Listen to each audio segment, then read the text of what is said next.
All right. On cue, on cue. I'm not gonna lie.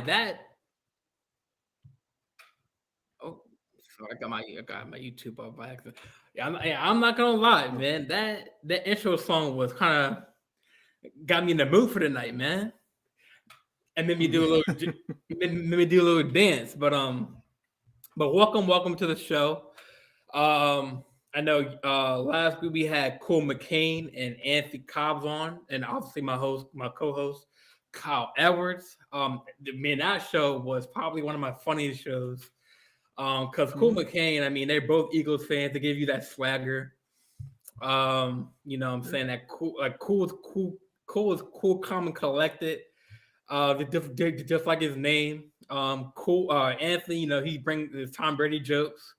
And Cole had that joke with the half black Mahomes. Like, that's Mhm. pretty funny. I put that on my TikTok. Um, I got a little chat. I think you probably. Okay. Okay. That was your chat you sent me. Okay. Um, but what's going on, man? Not much, just another day closer to the big game this weekend. You know, um, NBA trade deadline tomorrow. I'm actually really interested to see what happens there. Kind of seems like some of the rumors are starting to come out about some possible moves. So I think it might be an active trade deadline this year. Yeah. I know. Now it's a new report saying that D'Angelo Russell might be shipped to the Lakers. In a three-team trade. I think Russell's going, or it's not official, but Russell could be shipped to. I think Minnesota, Nah, and he'd go to then Utah. or Utah, and then Hmm. Russell will go to the Lakers. And I don't know who was the third player involved in that. Conley would be the the other player. To Minnesota. Yeah. Um, I mean, I know you're a Celtics fan, but like, do you like? I mean, I didn't know that Russell was like 26. He's still fairly young. I thought he was older than 26. I looked up his age. He's 26. So, and that's still like Hmm. that's a younger piece, younger than Russell. I think Russell's like in his 30s, early 30s. Um, and obviously that would be a step up with some shooting. He's a better shooter than Russell Westbrook. I know he did play with the Lakers before when he's young. He wasn't really established in the league. But he was still a cool player with the ice in his veins. But what I'm saying, he obviously found himself when he was in Minnesota playing with Hmm. Carnegie Towns. But I think with a well-seasoned veteran like LeBron, AD, and now Roy Hachimura, um, maybe the Lakers can cook something up. I think it's an upgrade as far as 3-point shooting um, at the guard position. Um, Hmm. I think this is the first time Kyle's agreeing with me with the Lakers take, man. Like, No, I mean D'Angelo Russell is, he's a good player. I I feel like he's probably I don't know how to put this. He's probably underperformed in terms of how he was when he came out of Ohio State, but I mean he's kind of bounced around a little bit.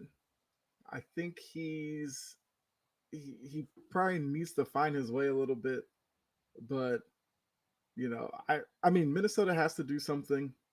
They did make the move for Gobert. I I'm assuming they thought once they made that move that they were going to be kind of pushed towards the front of the West. Just hasn't happened.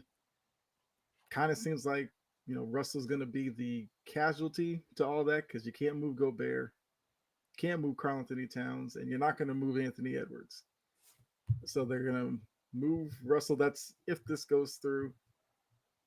They would get Mike Conley, who Mike Conley is a veteran presence. He's a leader, so possibly he could get that trio of Gobert, Towns, and Anthony Edwards to play better. So I like that for them. Russell and I think it's Malik Beasley would go to the Lakers.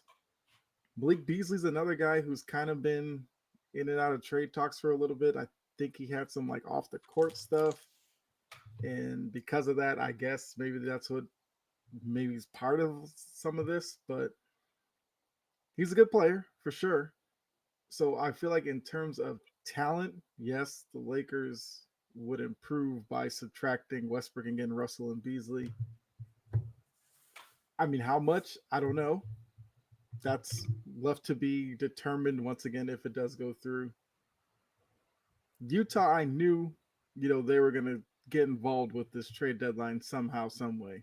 Danny Ainge is not one to just sit on his hands and not do something. So when you look at Westbrook, I've always wondered this point in his career, would he go to a team like Utah that has a lot of young pieces? Would he be happy there? Now, I think because of Westbrook's mentality, he'll make the best of the situation. But I think it'd be interesting to see him, Lauri Markkanen, Walker Kessler, who's really come on this year. They have what's it, the Agbaji kid from Kansas. There's Sexton, although I haven't really heard much about him this year, so I don't know how that's going for him in Utah. Maybe Westbrook takes minutes away from him. Do they play the both of them in the backcourt? Interesting questions. For Westbrook, maybe he'd be appreciated more in Utah because we know the last couple of years in LA haven't been fun for him in terms of the fans, how they view him. So maybe he can rebuild a little bit in Utah. Me being a Lakers fan, I don't really hate Russ. I just didn't think that. I think we all knew that. Don't get me wrong. Like Russell, he makes some questionable plays, questionable shots. Mm-hmm. I think he missed a wide open layup last night, like an easy transition bucket. Well, I had a couple turnovers, but I don't hate Russell Westbrook. I do agree that he shouldn't have been in the starting lineup this year, and I like the fact that he went to the bench because he like everyone said that like Russell, his like productivity is better with that second team. It's same thing with Kyrie and Luka, which we'll get into. Like Russell has always been that ball dominant player, and obviously he's a point guard, so he has the ball in his hands a lot. And then LeBron can play the 1-2, and he likes the ball in his hands. But he's more as he ages and as he gets point guards that are more ball dominant than him. LeBron really doesn't have to play on ball as much. He can, he still does play on ball. Mm-hmm.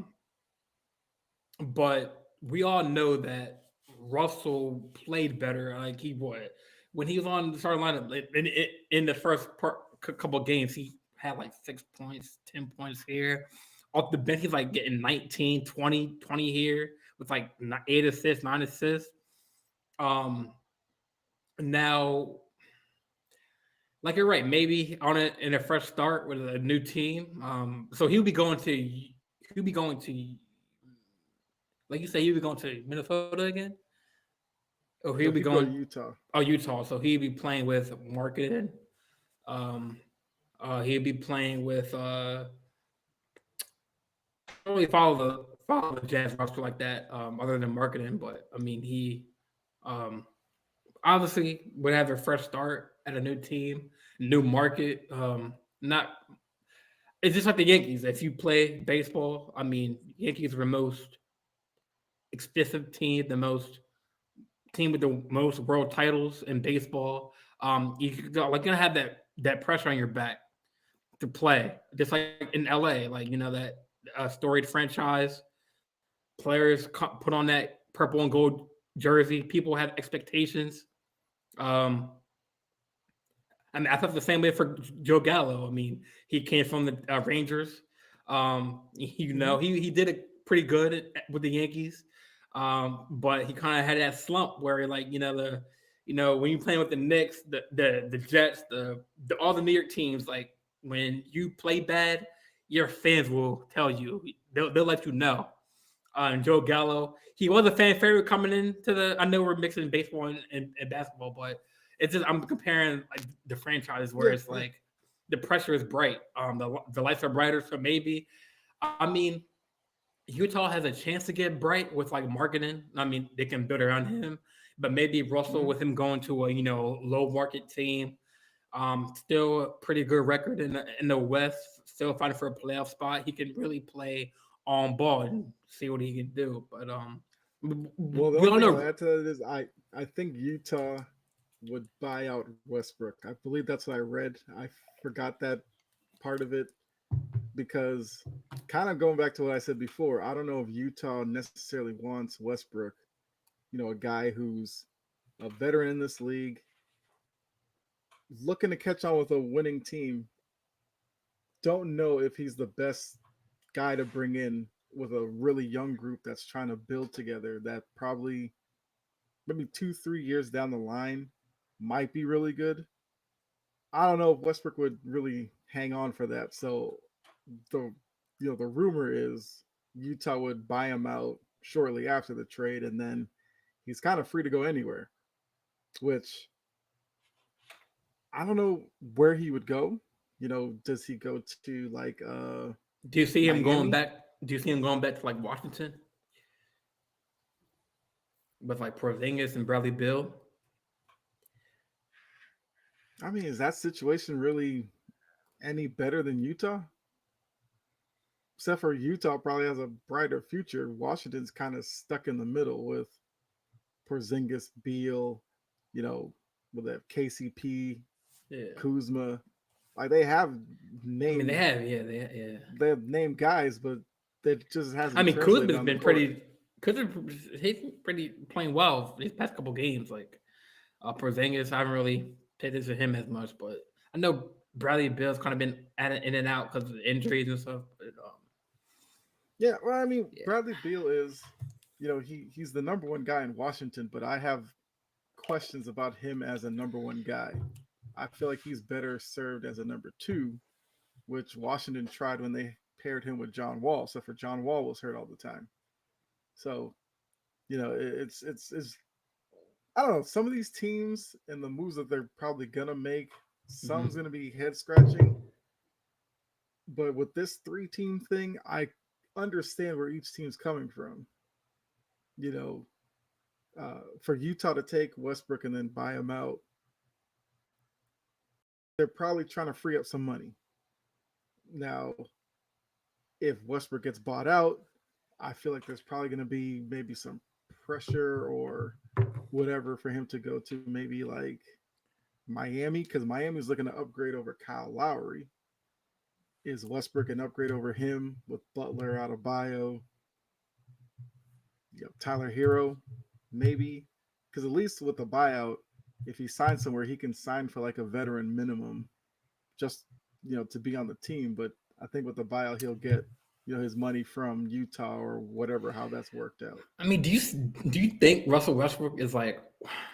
Do you think he's worth a little bit over a veteran minimum? I think he still has some left in the tank Well, I'm just saying as because far as oh as a yeah, as buyout far as guy, like a he's still gonna get situation. Yeah. money. He still get the 34 whatever million, but for like this year, he could just sign like a little deal for the rest of the year.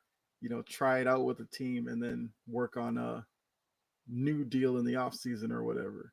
So That's what do I'm you saying. think? I don't see So him going yeah, anywhere and then signing like a two, a three low year deal minimum. right away. Yeah. Yeah. Cause I feel like Russell. I mean that dude. I mean, he plays kind of like loose, and he just turns the ball over and makes ridiculous plays, like missed shots. I feel like the man has heart.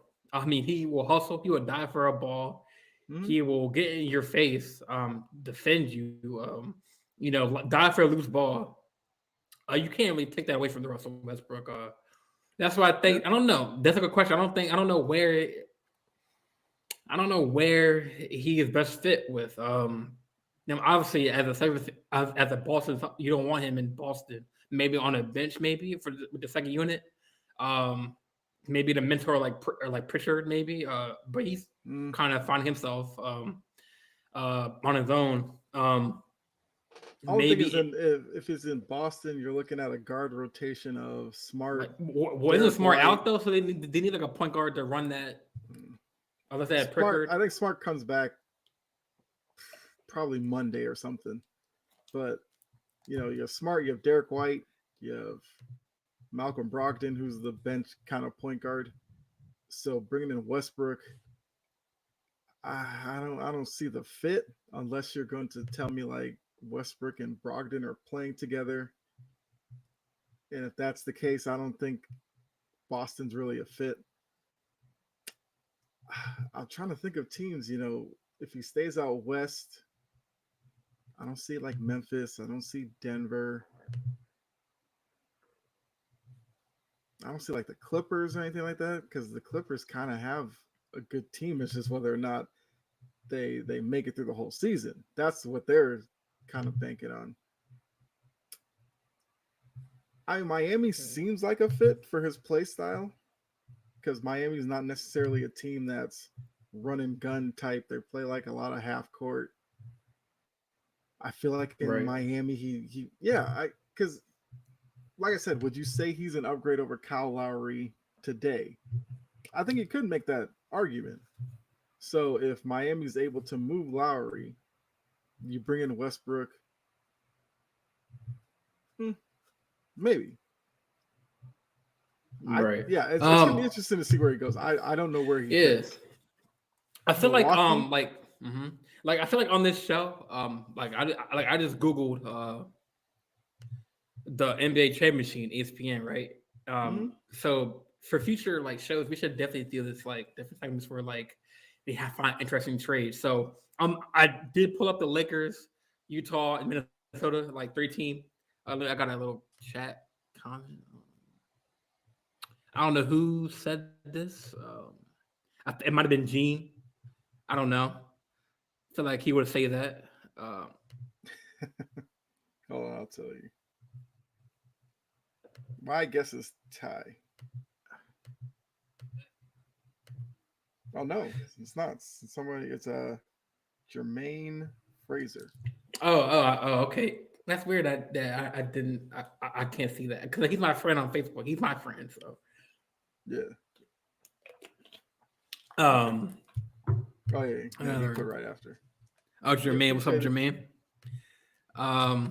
So what? All right, I'm gonna share my screen real quick.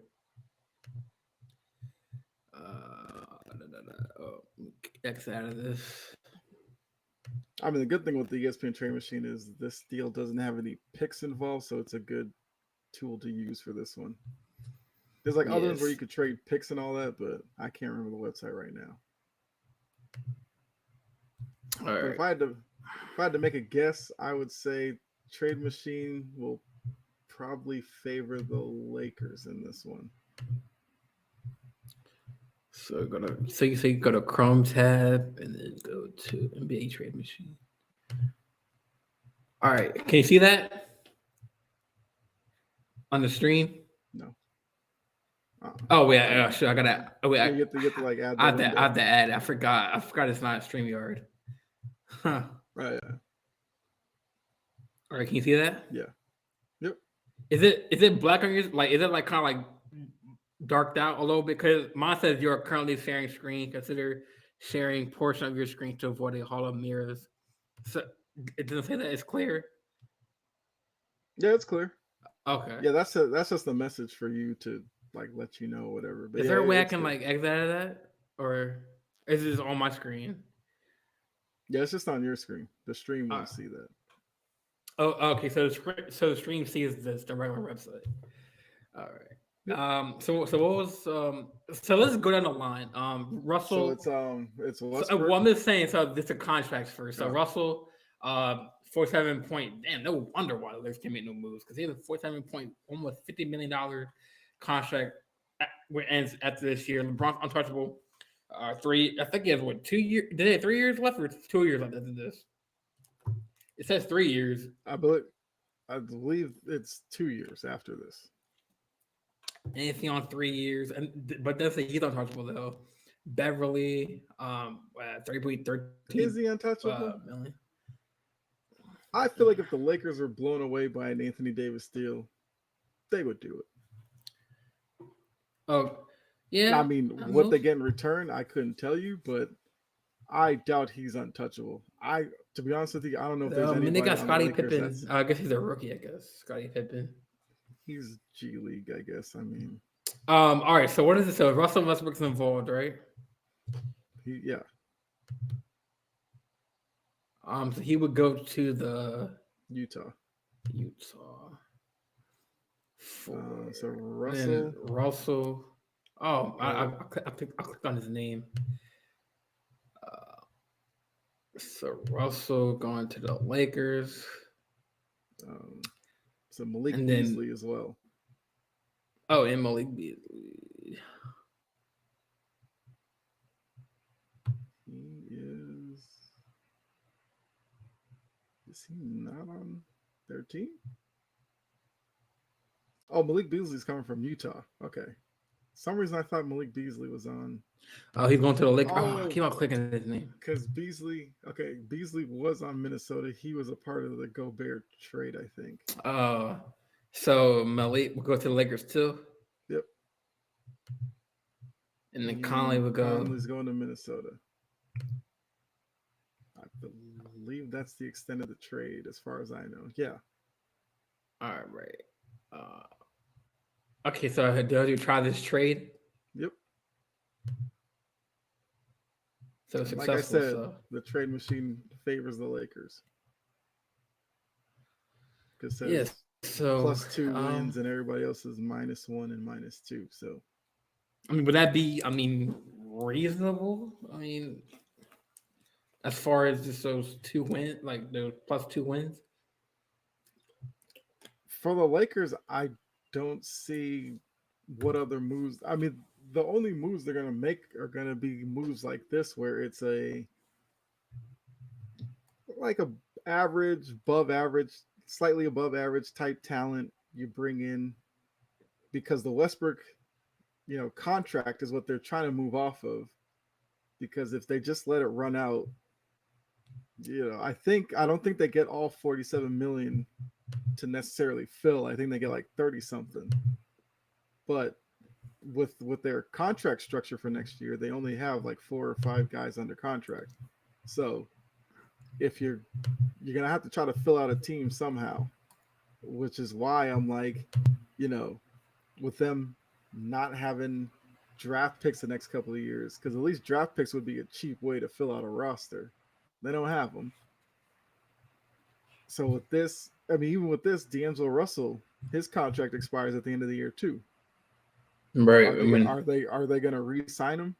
Which then makes you think doing a couple of month rental with D'Angelo Russell for a team that's not in the playoff picture right now is basically they just want to move off of Westbrook. That's all this trade means. I feel like they're not really not. I mean, right now they are outside the playoffs, but they're not that far off the playoff picture. But So they're maybe not that's why they're they not can. winning games though.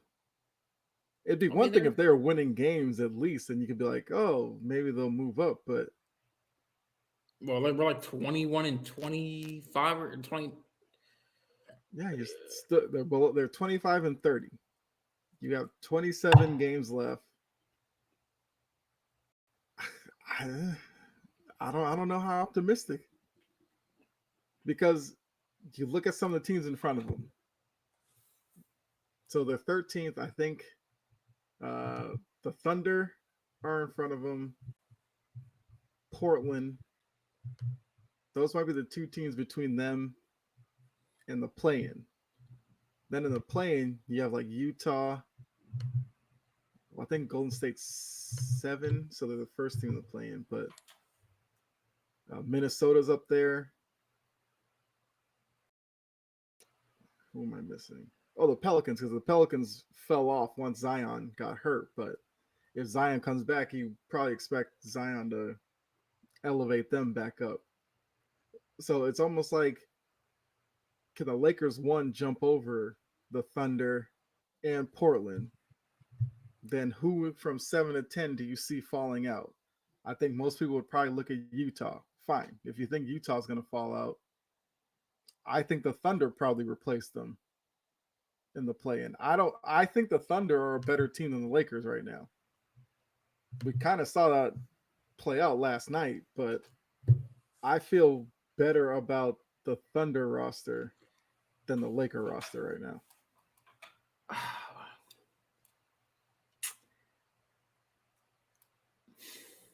Because I mean, just I look at the feel game like last night. I mean last night, and we all know what was at stake.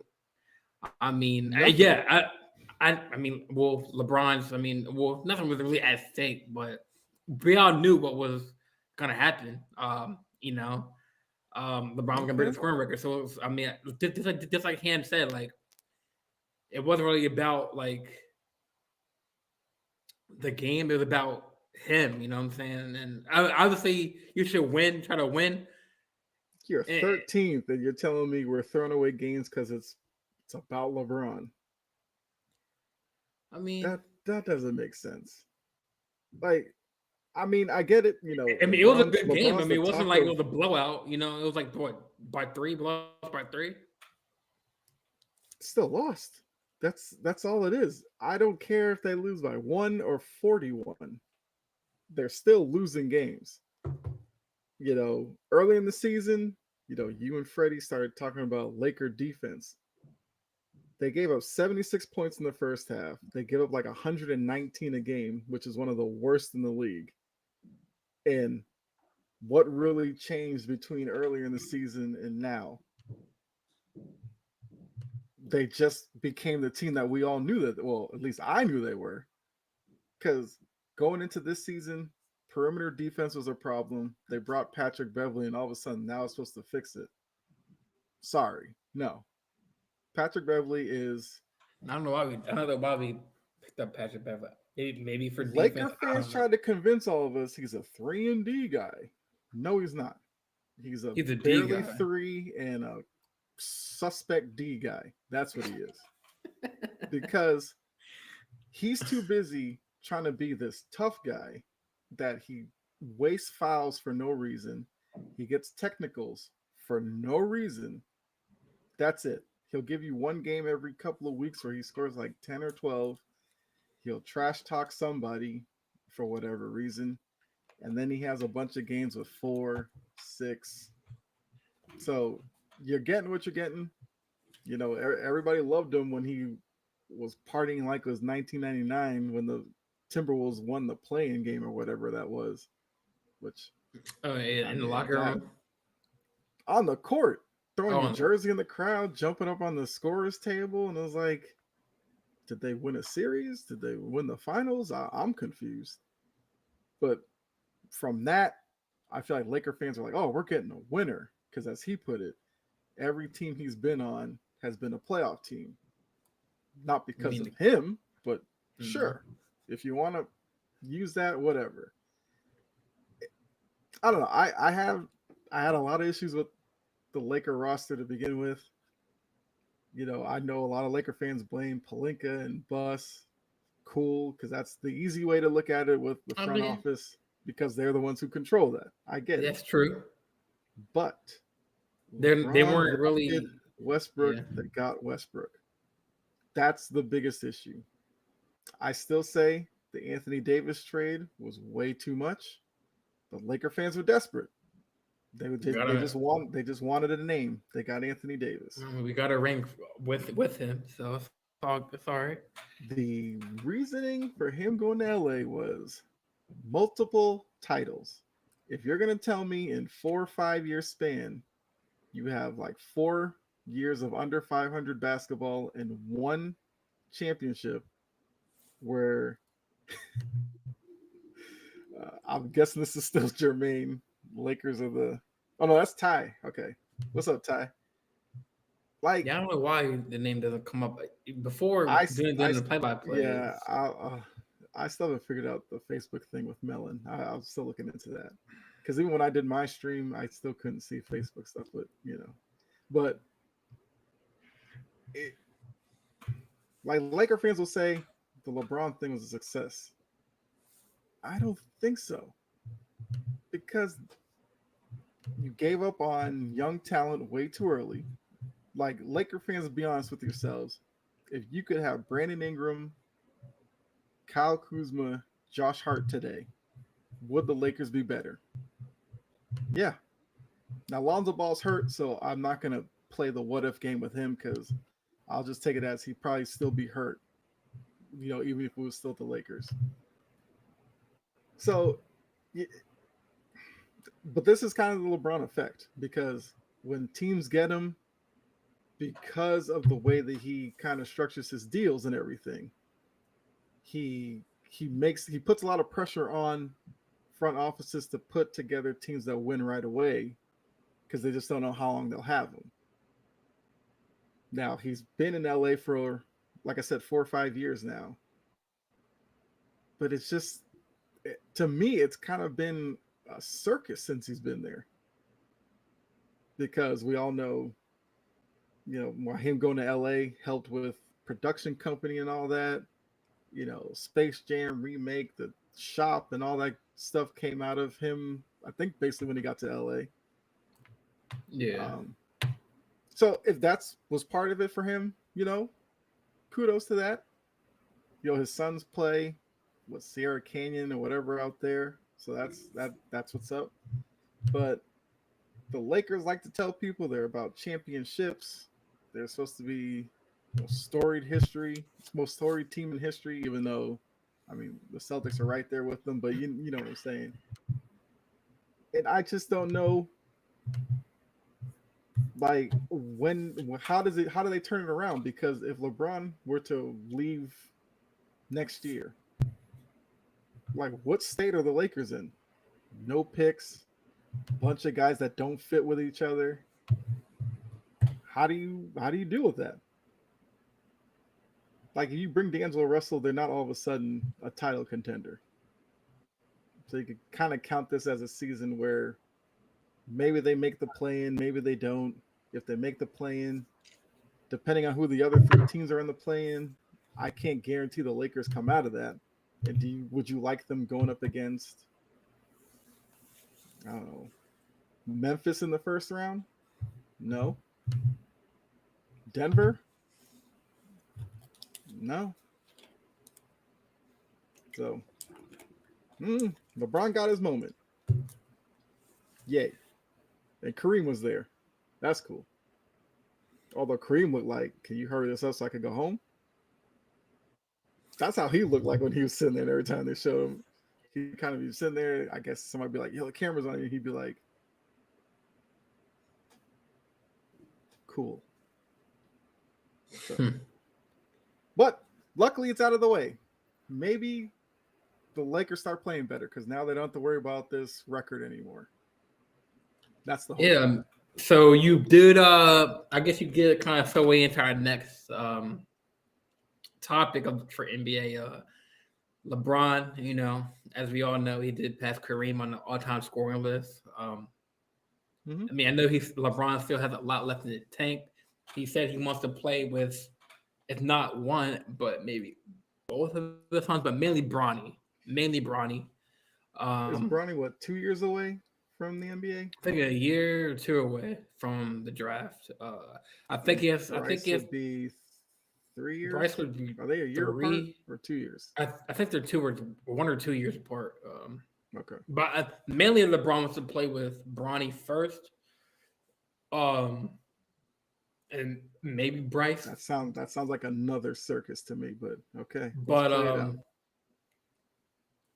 so I guess my point is, like, no matter how long LeBron continues to play in the league, with him putting up points and him still just had assists and stuff like that, I don't think anyone's touching Stockton's assist record. He has like 15,000 assists for his career. So I think LeBron's pass first guy. He was more, yeah. I'm surprised LeBron because LeBron tried to say that in the interview, but he's not. Well, I'm surprised he is not higher, LeBron, because before he was more of a pass first back in the day. He wasn't really like that. No, he wasn't. He was always a scoring guard. LeBron? Yeah, he dished out assists, but he was known for Like his high school I mean, games didn't weren't he on lead? TV. Didn't he? His high Didn't school he games lead? weren't on ESPN because of Oh his no, passing no, ability. oh no. But he was still like a pass first kind of guy, like whereas Jordan was, just like cutthroat scorer. You know what I'm saying? That's LeBron's way to explain those late game situations when he passed up shots. That he's a pass first guy. That's all I that mean, is. LeBron is still a clutch player, man. That speaks for himself, man. There's clutch stats up on LeBron. You can twist your mouth Mm, in certain ways to, mm. to disagree, I but mean, yeah, you but saw the there's JJ like guys more clutch. but you saw that JJ Redick like where was he wrong in his argument, JJ Redick, like as far as being LeBron being clutch. Okay, let's be honest. This media thing about we're trying to discredit LeBron. So what are people doing with Michael Jordan by automatically saying LeBron's the GOAT, LeBron's the GOAT?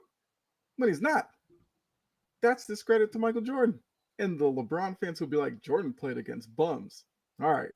You go tell Stockton and Malone, tell Sean Kemp, Gary Payton that they were just bums. You tell them that. Tell Charles Barkley, Kevin Johnson, Well, Shaq I when he mean, was in Orlando, well, Penny Hardaway. I mean, You if you tell think them they about were bums. Well, if you think about it, yeah, those players they're not bums like Shaquille O'Neal, Stockton. They're not. But I'm saying, but He went the up rest of against the rest of the the team, I 80s guess, is. Celtics, greatest teams put together. He went up against the early 90s Pistons, one of the greatest teams in NBA history.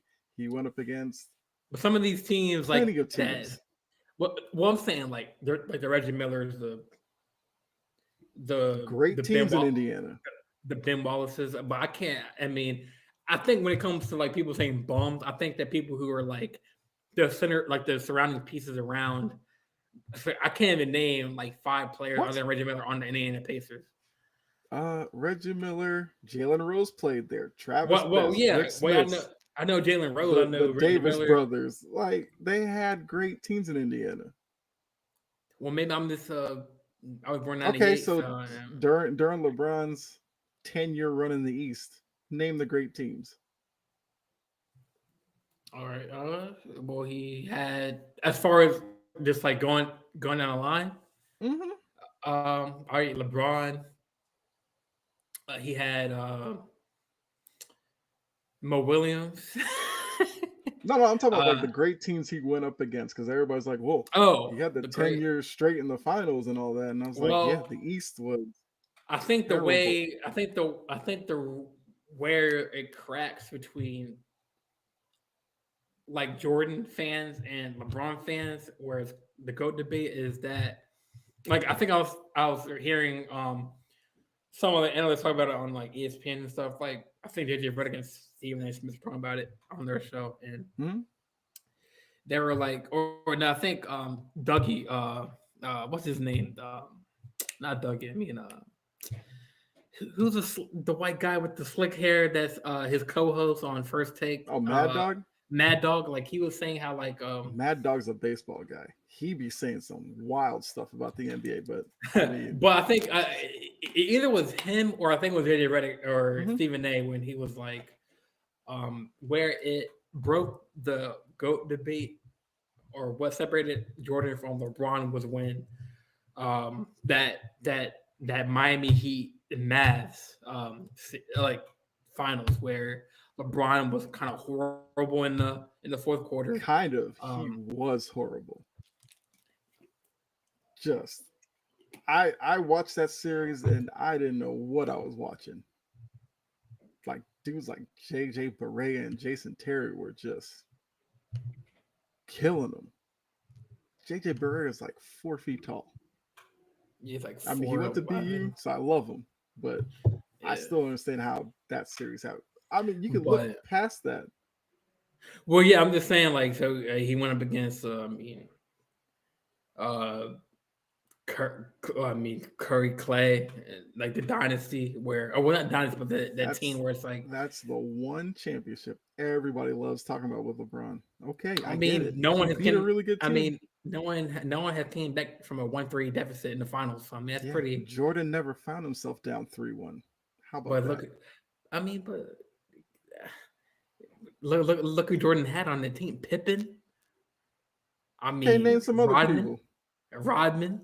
Okay. Uh, Steve Kerr. Who else? Who coach? I Okay. mean, I can go down the list, man. All right. So let's talk about the players LeBron had. Let's All right, let's D try it. Wade, Chris Bosh. Top 5 players all played Okay, together. Kevin Love, Kyrie, Kevin Love's probably top 15 at the time. Kyrie is probably top 10. top 10. Um, Ray Allen. Some people, the greatest shooter that's ever lived. Who else? Trying to figure out who else. Look I at the mean, LA A. team I that mean, was supposed to run through the league. I remember when they put this together. Anthony what it Davis, was AD. top 10 in the league at the time they got him. Russell Westbrook, Mr. Triple Double, top player in the league. LeBron's had plenty of great teammates. Jordan Like Collins. if you're gonna tell me, because everybody's like, Jordan couldn't win till he got Pippen. Okay, Jordan will tell. I mean, Michael Jordan will tell you that he loves Scottie Pippen. In the Last Dance, you remember there's that line in there. There's no Michael Jordan without Scottie Pippen. So, Jordan recognizes that he needed help, but he needed help because, like I said, when Jordan came to the league, it was what 84, 85. That's literally like the I think Jameen said Shane Battier. Shane Battier. Don't sleep on him. He Yeah, was yeah. he's like the original 3 and D guy, but well, not the original, but he's one of the OG 3 and D guys. But He was those late, he's like the the modern day Batum, where that lengthy dude that can Battier is better than Nick Batum. But Oh no, I'm saying I mean like that. similar. That's like They're a similar. replica of Yeah, yeah. 3 and D. I guess Mhm. I guess Batum. He's been in the league. This is probably. Well, I know Betty is out of the league now, but like he's been in the league Yeah, since Batum's he's had a been nice in. career for himself, for sure. Yeah. So Yeah, like I was saying though, but but the late '80s, that was like Thanos level Celtics teams. like what year was that year when Ray Allen hit the shot in the corner? What year was that? That was 20. I'm gonna 20 look up that roster. with that Heat roster. Yeah, So that would I know D be Wade was on there. Chris Bosh. LeBron, Wade, D Wade, Ray Allen, was it They played the Mario Spurs. Chalmers, Mike Miller, who seemed to follow Mike LeBron Miller. everywhere. James Jones was probably on the team because he followed LeBron everywhere. Was Udonis Sir Haslam was on that team. On that team? Yeah. He was a young, spry Haslam back then. All right, so chat says 2012, 2013. That sounds about right. Yeah. 2012. I mean, that was a pretty good team. I mean, for my original question was, with who was the teams in the East when LeBron went on his run? The best team he There went up was against were the Birdman. Celtics teams with Pierce, Garnett, and Allen, Mm-hmm. which was the team that made him tear his jersey off in Boston Garden when they lost.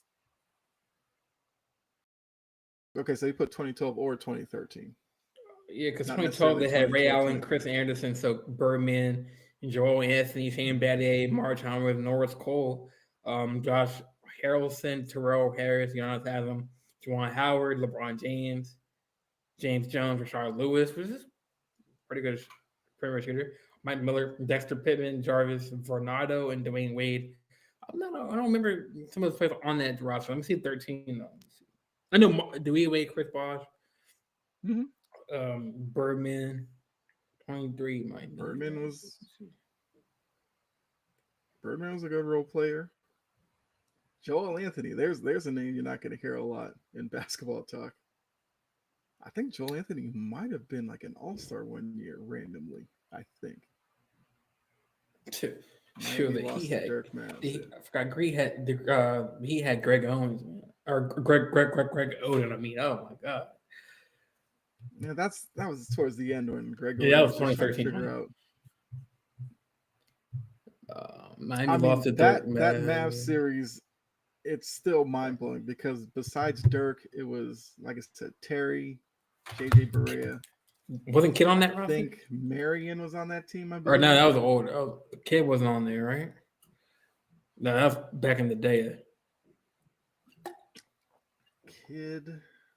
That was Trying to think if Kid 2011. wasn't on that team, then where would Kid have been playing? Yeah, I don't know if Kid was on that team. Either way, going into that What was series, it? What was it 2011? most people That thought it was like a 2011. five game series at best, and the fact that Dallas won that, I mean, that series alone put Dirk in like another stratosphere in terms of No, fandom yeah, I was and right. So it's Alexis. I don't know how to pronounce his last name. Alessia, JJ Barea, Roger mhm, Boyes, Corey Brewer, Karan Butler, Brian Cardinal, Tyson Chandler, Brendan Haywood, Dominique Jones. I was right, Jason Kidd, mhm. Ian Mahimi, yeah, Sean Marion. Oh my God. Steve Novak, Dirk Nowitzki, Sasha Pavakovic. I'm sorry if I pronounced the name wrong. Deshaun Oh Stevenson, yeah, Pavlovich, yeah. Paige I mean, Stojakovic, and then Jason Terry. So that I mean, there's some players I forgot about. I didn't. I mean, I know Jason Kidd was on there. Tyson Chandler, he was a good center, backup center. I mean, in his prime. Um, mhm, Sean Marion had that weird shot. Steve Novak. that's still a team that they should not have lost to. Oh no. Um, Well, so my thing with the debate is a lot of times you'll find the Jordan crowd will be like the older generation compared to the LeBron crowd. So for the Jordan crowd, they saw Jordan play, they saw LeBron play. My issue comes down to a lot of the LeBron fans will tell you they didn't necessarily watch Jordan play. That's where I get lost when they try to make the argument about LeBron being the GOAT. If you're somebody who watched both of them play and you say LeBron's the GOAT, sure, we can go back and forth against that. But if you strictly watch LeBron and then you come with LeBron's better because he played with nobody, you lose your argument because he not only did he not play with nobody, he played with a lot of great players. If you want to say, he's a better scorer than Jordan, he's not. Jordan averaged 30 a game. LeBron averages like 27. So they lose that argument. If they want to say he's a better defender because he has a chase down block every couple of weeks, they sound ridiculously foolish because Jordan was a much better defender. So I just don't know. And then a lot of people their backup when they want to make the argument for LeBron is, well, he does so much off the court. Okay, how many Jordans do you have sitting in your closet? That's off the court too. Well, you're muted, Jordan. But it's almost like there's always these like random facts that get thrown in for LeBron to try to tilt it his way. When if you look at everything, break it all down, it's just not even close to me. It's just not. And it's not even a slight to LeBron because if you think about it, there's been was this like year 76 of the NBA. The fact that LeBron's mentioned up there within like the top five, like that is something to applaud. So, LeBron people don't need to get upset if a Jordan person puts like LeBron second or third or whatever. It's still a lot of great players who played this game, and to have him up there, that's still a credit to him. Now, I know that there's some people who somebody put out a was didn't Barkley put out a list like a couple of days ago, and I think he put LeBron like seventh, and people went at him for it. Which I was like, okay, but the guys he had ahead of him, not like he put scrubs ahead of LeBron. Like if I asked Barkley about it, if he could explain his list, fine, I could take that. But I mean, I wouldn't put LeBron that low, but I can understand it because, like I said, a lot of great players have played this game over the year 75. So over the 75 years, and there's a lot of great players that don't even get mentioned because everybody boils it down to LeBron or Jordan. So it's Yeah, going I to mean, continue so on, and that's just mhm. how it is. So I mean, I've put them on my phone. I don't have the screen on me, but just the so Jordan, for I mean, obviously LeBron is still in the league. Jordan's retired now. Yep. So regular season, Jordan has 30. He averaged 30. I'm not sure if this is like for the career or just for Jordan, but he said 30.1 points for Jordan I think this is and correct because LeBron. I remember looking it up like 2 weeks ago. Yeah. So and then LeBron has 27.2 points. Okay, sounds pretty Jordan close. Jordan has 6.2 rebounds. LeBron has more rebounds, 7.5. Because obviously he's still playing in the game in the league. He's also Um, a bigger guy, so I would yeah. expect him to Well, average yeah. more rebounds. Jordan's like six. He was like 6, right? 6'5". So I guess he is. So Yeah, but LeBron's more LeBron's like bigger. two. Was he like two Oh seventy yeah, or something? yeah. Yeah. I mean, so Jordan wasn't he was short compared to LeBron, but height wise, I mean, but LeBron was a bigger athlete. Yeah, Yeah. um, is a bigger athlete. Uh, Jordan had averaged 5.3 assists. Hmm. LeBron obviously 7.3 assists. So he You'd beats him almost in think that number would be wider. for LeBron. You would think Or LeBron would have a wider edge in terms of assists. And yeah, even with that, there was like 2 weeks in a random season where they made Jordan play point guard. I think he averaged a triple double, I'm which gonna is get. one of the weirdest stats I'll probably get. for Jordan. But Yeah, I'll get this comment a little later because I said the same thing, but I don't think he's gonna. I don't think he's gonna. For he was talking about like the all-time scoring record. that's okay. So I was wondering if that was for that or in terms of GOAT conversation or where No, you that was rank just the terms players. as the all-time scoring record. That was for. I'm gonna get to that in a minute. Yeah, I mean Curry's like 34. He'd have to go on a crazy run for a number of years to do it. So Mm. as far as steals, it's close. Jordan has 2.3 steals. LeBron's 1.5 for half steal. Um, For steals, blocks is that's a decent margin for steals. for blocks is the same thing. Jordan is 0.8, and LeBron has 0.8 blocks. Um, Now LeBron does lead a little bit in turnovers with 3.5, and Jordan at 2.7. Kind of slim margin right there, but minutes. Jordan actually played like a small more like 38.3 compared to LeBron 38.1. And Um, Jordan did that playing about they 82 games every year, basically. yeah. Um, LeBron has a better field goal percentage at 50.5, and Jordan is 49.7. Uh, Once again, LeBron probably should be a wider margin. LeBron has a better 3 point percentage than Jordan. LeBron has And 34.4, and Jordan wasn't even known for 3-point shooting, and that's and even Jordan kind of close. and Jordan has 32.7 3 point percentage.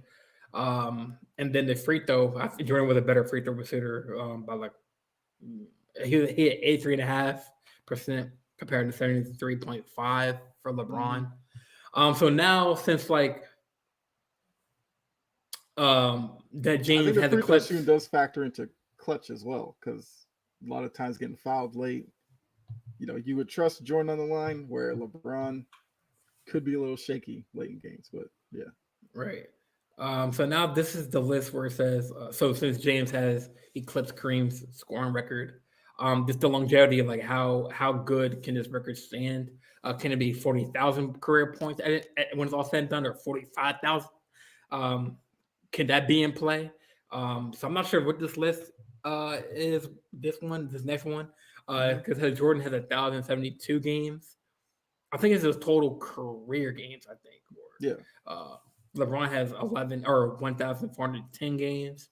LeBron obviously has more points than Jordan with 38,000 compared to 32,000 with 292. Now that's actually interesting though. The number of games. So you said Jordan's a Yeah. thousand So seventy look, two, and LeBron's yeah, and like LeBron is 400 something. 1,410. Jordan only played 13 years. LeBron's in year 20. 20. Yeah.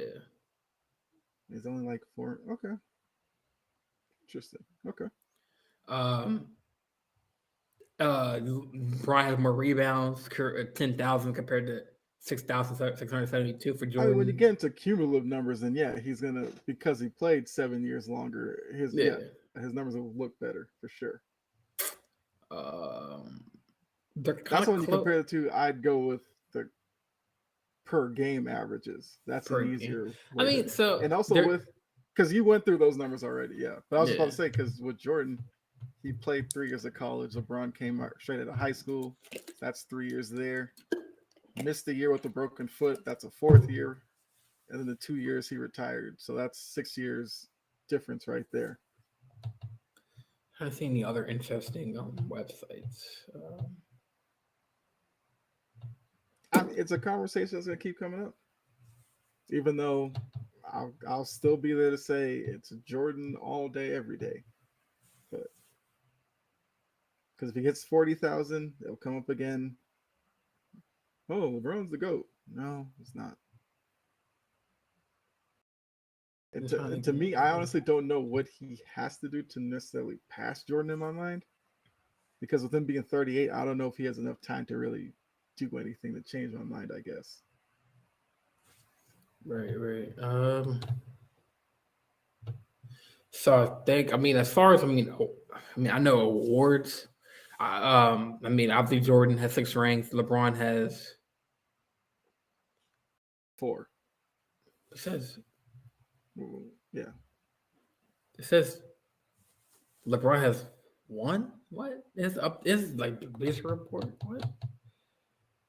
One. This is from like this is from the 2013 though. Oh, Maybe okay. this is Yeah, yeah but it's his 6 to 3. 4. I'm trying to think of the other numbers. There's Jordan has the one defense player of the year. LeBron doesn't have any. I think Jordan was 9-time first team defense. I believe LeBron was 6 times. Um, I think All Star. I mean, I don't even know the All Star number. I don't count All Star with that because All Star voting is wild enough as is. But yeah, all the numbers sway to Jordan, even though LeBron's played longer, which I think factors into why Jordan's the GOAT. I mean, I think when it comes to the GOAT debate, um, with Jordan and LeBron, yes, all the accolades. I mean, they do matter. I mean, Jordan had I mean, six rings.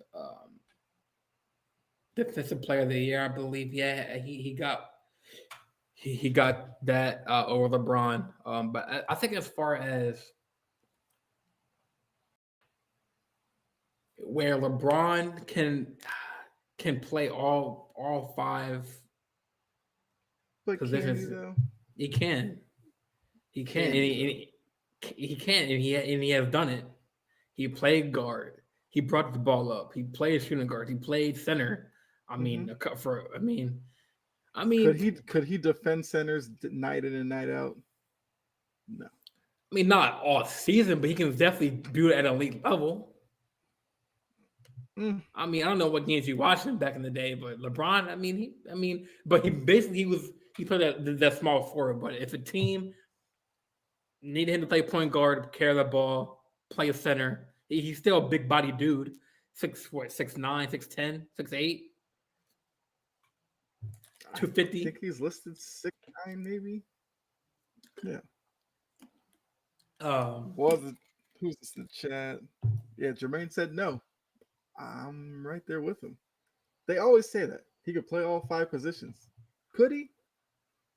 If you had a week where you were playing Joel Embiid, Jokic, Giannis. Would you be comfortable with LeBron playing the five against those three? What do you mean? What did you say, Jokic?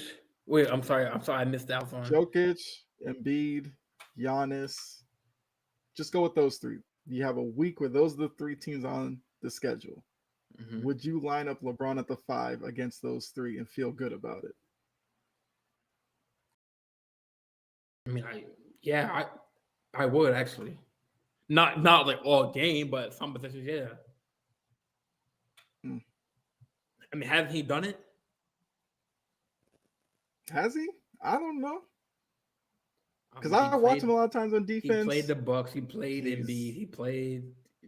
Does he guard Giannis? Not every play, but I mean, when he gets switched off, yeah. Does he ever guard Giannis? There's some Mm, plays I've seen. Yeah. yeah, like I'm one to not saying two all plays a game. game, fine. But if you're gonna tell me he could play all five positions, I'm looking at that as if he had to play in a whole game of him guarding Giannis, could he do it? Not just one or two possessions. No, I don't see it. When I view LeBron, I view him as a 3-4. That's where I view him. A 3 or a 4. If this is Jermaine agreeing with Kyle, I mean, do you have basketball knowledge, Jermaine? I thought you're a Warriors fan, bro. You're a bandwagon fan, Jermaine. If you watch it, man. You're trying to be sneaky, bro. I mean, I don't know Jermaine like that. If you're calling him a bandwagon fan, then I mean, one day he's a Warrior, one day he a Laker fan. So I don't know what fan he is, man. Oh, okay. Yeah. I mean, Jermaine, you listening? He, I'm calling you out, man. he said that's blasphemy. So What do you say? he said that's blasphemy. Oh my god. Do you know what blasphemy means, Jermaine? Come on. It, Anyways. I mean, look, LeBron's a versatile player. Yes. I've always said the minute they started comparing him to Jordan, that's where he was going to get into trouble. Because when you compare him to Jordan, you're thinking, you know, killer offensive player. LeBron's not that. You're thinking like guard dog defender where whichever team Jordan was going up against, whoever the best player was for them, that's who Jordan was guarding. LeBron doesn't necessarily do that because one, it could be a matchup nightmare for him or whatever. Or as the analysts will say, he does so much offensively, he's allowed to take a break defensively, which I think is the biggest joke whenever they say that. Because Jordan has much, I guess, fine, we'll say Jordan has as much responsibility offensively, but took the challenge night in and night out defensively. So how come all of a sudden LeBron gets to take a break defensively because he does so much offensively? That's where a lot of these analysts get on my nerves because they kind of influence this debate a little bit, especially to fans who may not necessarily watch game in and game out. That's why I have an issue, especially with these ESPN guys as well, because like 95% of them are like ex teammates of LeBron. It's like, give us a different perspective. You know, they used to have Skip. Skip would say stuff against LeBron. People would kill him. And where did he lead his career? He's sitting on Fox Sports with one of the biggest LeBron fans in Shannon Sharp. So go figure. But I don't know if your boy Jermaine's trying to troll you, but you know. I work with him at Sharp Race. So I mean, Yeah. But I mean, you know, taking, you know, his comment out of, you know, I'm talking sense, but it's like every time I hear Richard Jefferson talk, or when Ryan Hollins used to go in there and say blasphemous stuff, it's like he was LeBron's teammate. Okay. He's kind of biased in the whole argument. Even Jay Williams sometimes he tries to discredit Jordan in the most nonsensical ways. But I get it. You're allowed to have your opinion. But it's like we don't need to build up LeBron to trash other greats. Don't have to do that. Like if LeBron's legitimately the GOAT, then you shouldn't have to do it. Just put his resume on the table and convince us. But they never can. It's always qualifiers. And that's why I have the issue with some of the debating that goes on with that. Because I mean, I'm one who looks at both of them and I'm not a LeBron hater, even though people tell me on my YouTube channel that I am or whatever. But just watching the two of them, just eye test alone, it's just different to me. And Jordan was just better. I mean, I guess like people say too, like, and I'll say it for the first time on my show, like LeBron and Jordan would never play like against each other on a team. So we can compare stats, we can compare, numbers, Mm-hmm. but as far as I mean, other than when you playing 2K or NBA Live, like doing like a simulation, like Mm-hmm. LeBron versus Jordan on the blacktop, we will never find out who really the goat is because they really haven't played one on I one. have a good idea. I think LeBron would. I feel like LeBron would body him. Would he?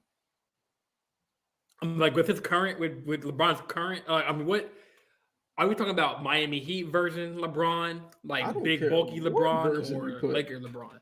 I mean, I think LeBron would get Jordan if run first. Are we talking about Jordan 1-on-1, or we're talking about like him on the team, or does it matter? You brought up one on one. You I think mean, LeBron bodies Jordan? I Now, I think that I'm Jordan. also assuming we're using the physical rules, not the rules today where LeBron can throw his head back and get a foul call. No, I mean we're doing one-on-one street rules. We're not street rules, but it has to be. I mean there are fouls, Like but playground, where you have to basically get hacked to the ground to get a foul call. right. Yeah, give me Jordan. Um, give me LeBron, man. um, now Okay. I feel like LeBron can give Jordan the run for his money. I think How? um by posting them up, driving. He barely does that now. Well, I'm talking about a prime LeBron and He a prime barely Jordan. did it. Prime LeBron would barely post up. That's been one of my biggest issues with him. I'm just saying, man. I So mean, I'm assuming he's not going to change in that situation. He's going to do what he's comfortable doing, which is the occasional I three, just feel like I which just feel like I just feel like LeBron's a better overall athlete. Um, mm, mm, that's questionable. but then again, like I said, it's we're never gonna get that chance to see them play. Obviously Jordan Long retired, LeBron still playing, but he's gonna retire in a couple of years. Um, I'd but still put my money and on Jordan. and some people say that you really can't compare the generations because different rules, different you like you said, you can't hand check in this modern day NBA. Um, That would and definitely take away from LeBron's game if you could I'm hand gonna be check him. I'm gonna be honest. Like, even though I don't oppose violence on the court, like fighting on that. Right now, I kind of like it. Like the whole Donovan Mitchell, um, uh, who was it? Donovan Mitchell, and then Dylan Brooks. I like that. Like it's It's just it's fake tough guys today. Because I'm sorry, this this Memphis team as a whole, who's really scared of Dylan Brooks? Let's be honest. And John Morant all of a sudden acting like he's Tony, like Soprano. Calm down. yeah. Like But I this, feel like this I feel like even though it's not the same as like the '90s, like the whole, like 'cause there were really actual like beef. You know what I'm saying? Like actual like Isaiah Thomas's and like the Patrick Ewings, the MJs, the Magic Johnson, the Larry Birds. Like those are actual like beefs. But I, I guess in terms of like keeping players safe and the whole math of the palace, like that was crazy. Like that'll never happen ever again, probably. Because now they That have wasn't secure. even. I mean, in terms of player versus player, that wasn't really much of a thing. That was once the fan threw the water on Ron Artest. That's when it got out of control. Well, yeah, that was more. Yeah, that was fan to player. Yeah. Yeah, In yeah, terms of players on the court, yeah, they'll push each other once in a while now, but back in the day, like you could get Dr. J and Larry Bird throwing hands at each other. And right. I've never seen Dr. J in a fight other than that. And Larry Bird, I mean, yeah, we know Larry Bird was a trash talker, which still fascinates me. But we saw Jordan fight Reggie Miller. I would have never thought I would have seen Reggie Miller get into a fight. That's Jermaine. Which I mean, I've moved past that number of the finals because you know people always come back with, yeah, but at least he's been there 10 times. And it's like, okay, if you're under 500 in them, so what? Yeah, Jordan 6-0. That's all you have. That's a pretty big deal. Oh my God, Jermaine, man. Um. So, I mean, while we're still on NBA, Mm-hmm. the whole Kyrie trade to Mavs. I mean, the Lakers. I think the Jazz. I think no, not the Jazz. Suns and the Mavs I'm were kind of questioning like those in the mix. reports too about that trade. I really wonder, were those offers made like late in the process, or Do was you that mean which ones? Like like the Suns offering CP3 and who else was it? it might have been just thrown in there for like just like talk, That's all I'm like, like and debate. then everybody's like, "Well, Brooklyn should have taken that deal." Do you want Chris Paul at this point? I don't. Chris Paul looks like he's got maybe a year left in him, Yeah, Chris if Paul that. is. Yeah, I mean you're right. I mean Chris Paul, like he's been hurt. Yeah, so why Half would the Brooklyn season. take that? And then I even don't know. Westbrook, we already saw Durant and Westbrook when they were younger. You want to put them back together now? I had questions of whether Durant wanted to play with Westbrook. So if I'm Brooklyn, why would I take that deal to just, anger Durant more? So I feel like the Mavs deal was the best one that they were going to get. I like Dinwiddie. I like Finney Smith. And you take Kyrie They're off that team, you're looking at Dinwiddie, Finney Smith, Cam Thomas, who's all of a sudden has been unlocked now that Kyrie's gone. Thank God. Um, yeah, can't. Oh man, can't. you He's been still going have the off, man. issue of Ben Simmons. Yeah, That's the biggest issue. You can't trade him, but can you at least get him? I don't know. I don't even know what to expect from Ben Simmons, so I don't even want to throw numbers out there. Can he give you 10 points, 10 8 boards. assists, 9 boards? Can he do that? If he can do that, I mean, for 35 million, like that's ridiculous. But for this dude's mental state and how weak he's coming off these past few years, can he at least do that? I don't know. I don't know. Well, And if how that's the long? case, then What is? Jacques Vaughn needs to tell him, look, keep your warm up on, have a seat. Because I'm not going to run you out there just because you make 35 million and then have to wonder Like how what's many like games you'll be in what? it before What is a up with knee him? or Like back. one night I'll be seeing him playing, and then the next night he's on the bench in like Prada glasses and his street clothes. Like He is what's his issue? mentally broken. And this was the same I mean, player at hey, LSU, like though. But I mean, LSU, everybody coddled him. I'm not gonna. Okay, okay. I do agree with you. like his mental and. But I'm not gonna knock a man for his mental because mental health is a No, I'm just saying. serious issue. When I say that, I'm talking about confidence wise. Oh That's what I'm saying. yeah. His mental state's broken. Oh, like him The being scared and confidence in stuff. his game. Yes, that the fact that he won't shoot is because I think he's worried what people will say when he misses shots. Because if he can sit there in the off season, record these videos of him shooting threes against guys at LA Fitness, but Oh then you my get into the god. NBA, you don't take perimeter shots, you're passing up layups, you're bringing free throws. It's like it's a confidence thing. And it didn't help him that he played in Philly, which is one of the toughest places to play in terms of like fan pressure. There's a few cities I wouldn't have sent Ben Simmons to. Boston, he wouldn't last. Philly, we've already seen it. New York was dicey, but he went to Brooklyn and not the Knicks because the Knicks are number one in New York and will be because of their history.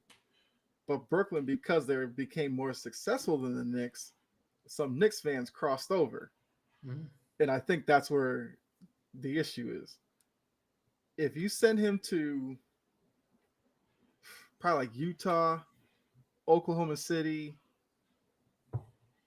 Indiana, you might get the best version of Ben Simmons, to be honest with you.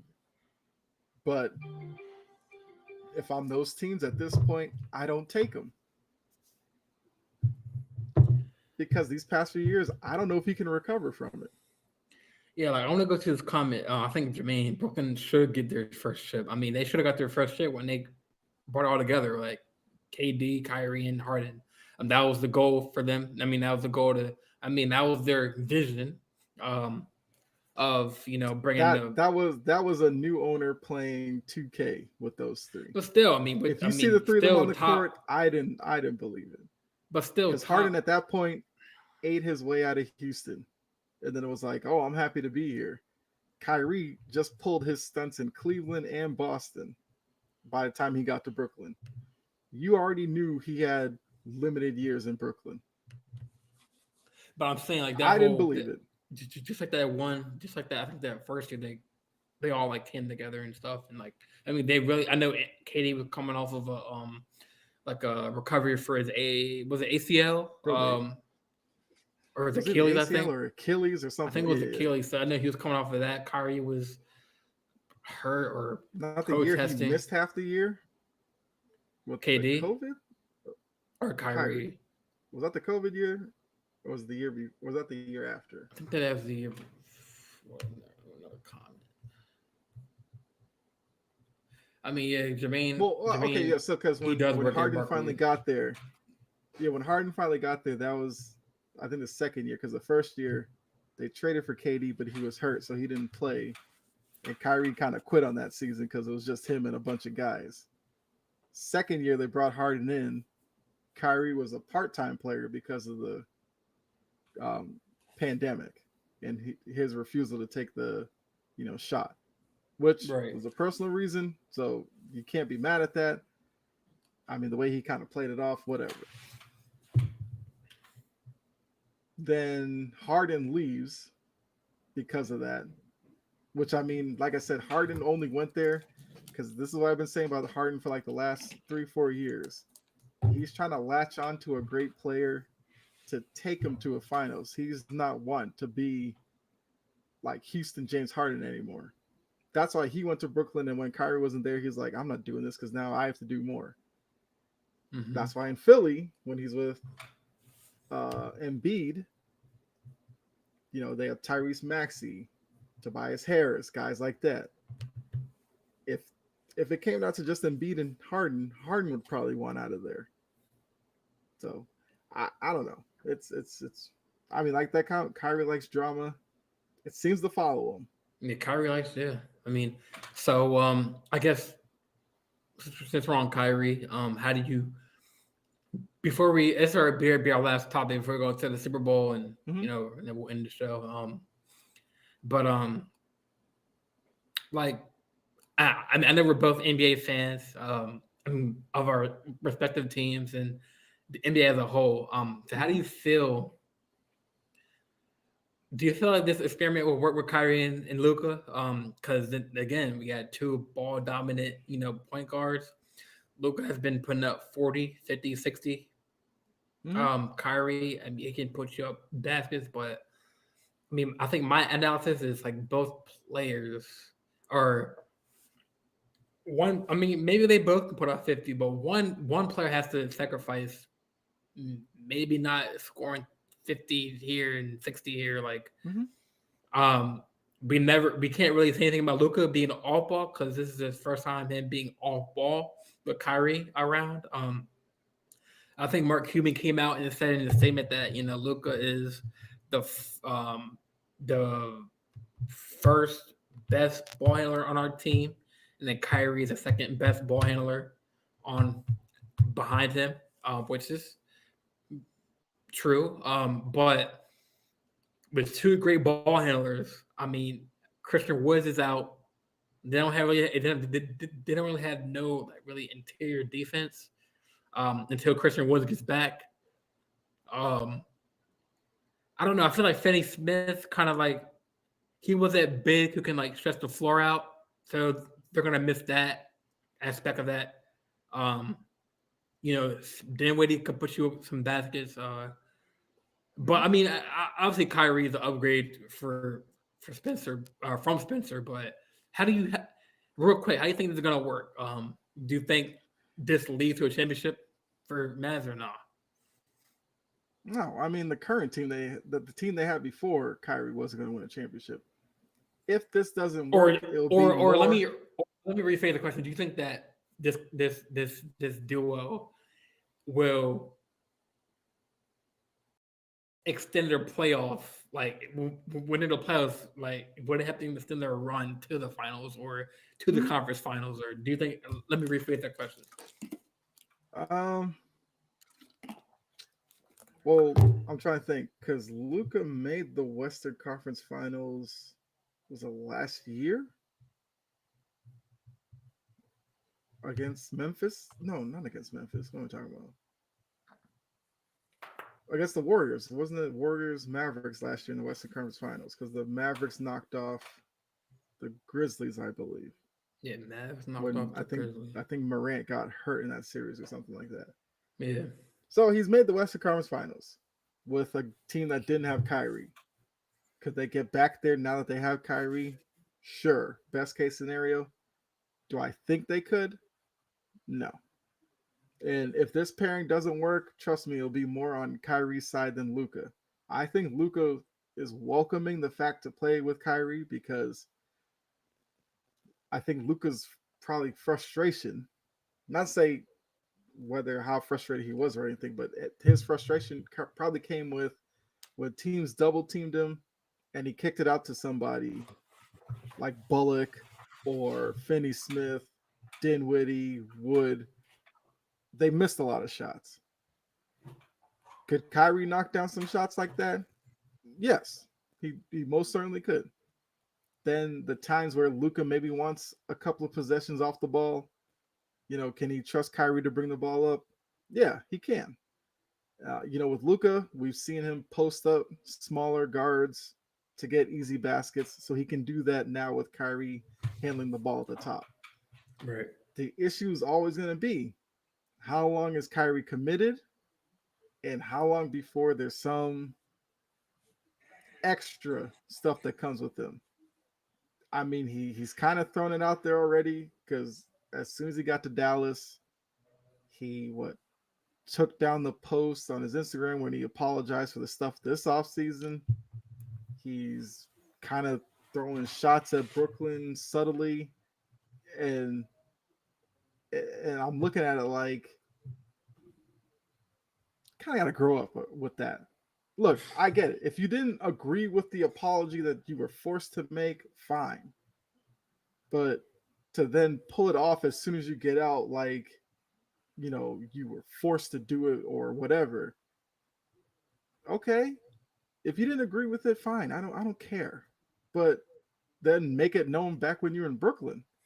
Don't put it up just to go along. But now when you're out, act like, man, they were holding me back.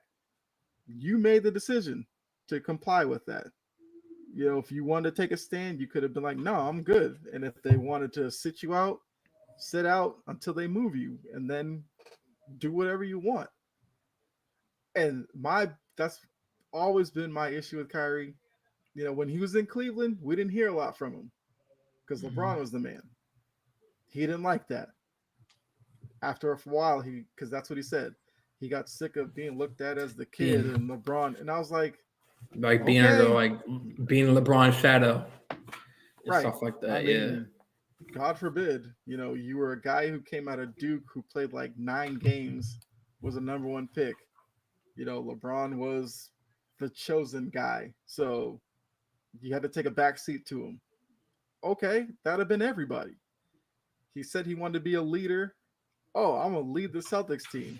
How long did that last before he started lying to everybody and trying to split the locker room? So then he moves on. He goes to Brooklyn. He swears up and down that Brooklyn's where he wants to be. He wants to be with KD.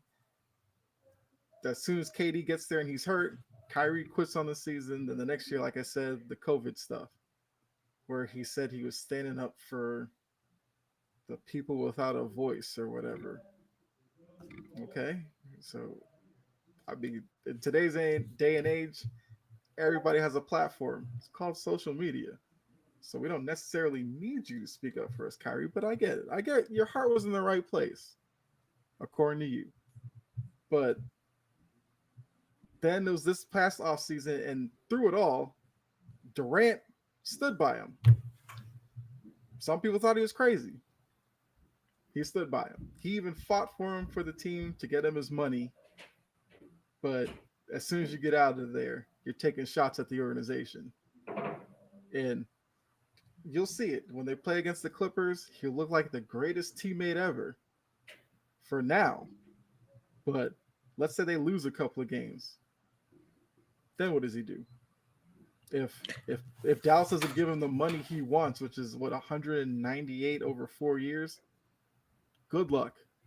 I wouldn't give him that. I'd give him, you want 2 years and 70? We could talk about that. I'm not committing to you for 4 years because I don't know if you'll commit to us for 4 years.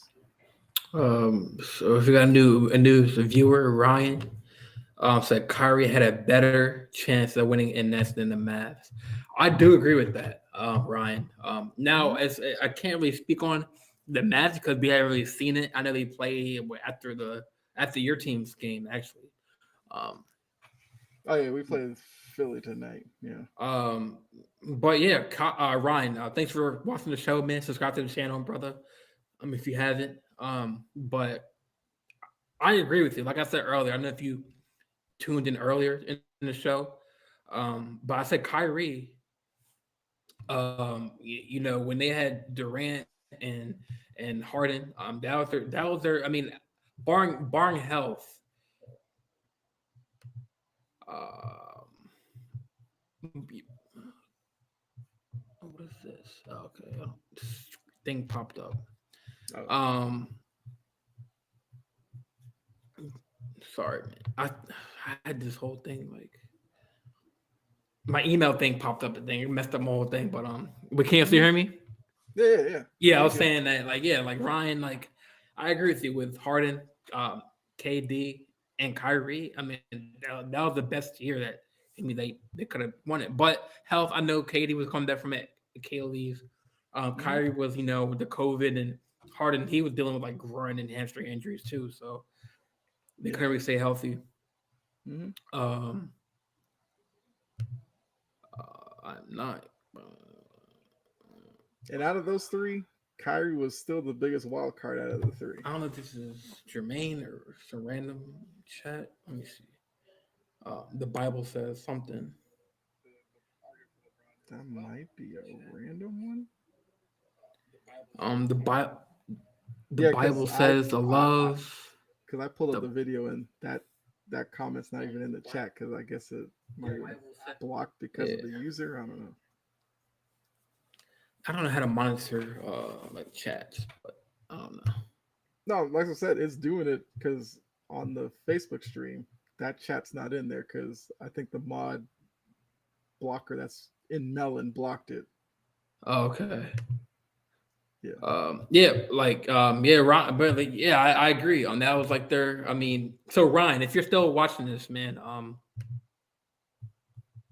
do you, or well, maybe you don't have any?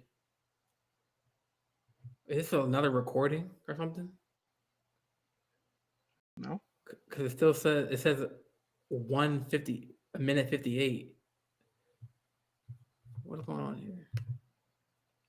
I still see just the one that we're on. Um, oh my gosh, because we had 0 viewers. I'm not. We had like 4 or 3, and it has a new timing live recording. That's weird. Mm. Well, that's just something on your end, because like I said, I'm seeing the one that we originally started with. That's the same one that I have. Do you? What's the time? What's the time on your screen? Like, what? It Does that have a time? says, yeah, it says hour 35. Why is this? That's weird as hell, man. Um.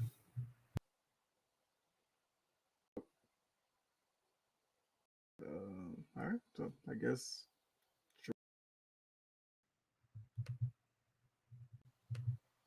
All right. I think I had to refresh Oh, okay, I got you. I got you. my thing. And we got like Oh, okay. So now that Bible comment came up, that's Jermaine too. that's Jermaine. Yeah. Oh my god, he's very religious. I mean that.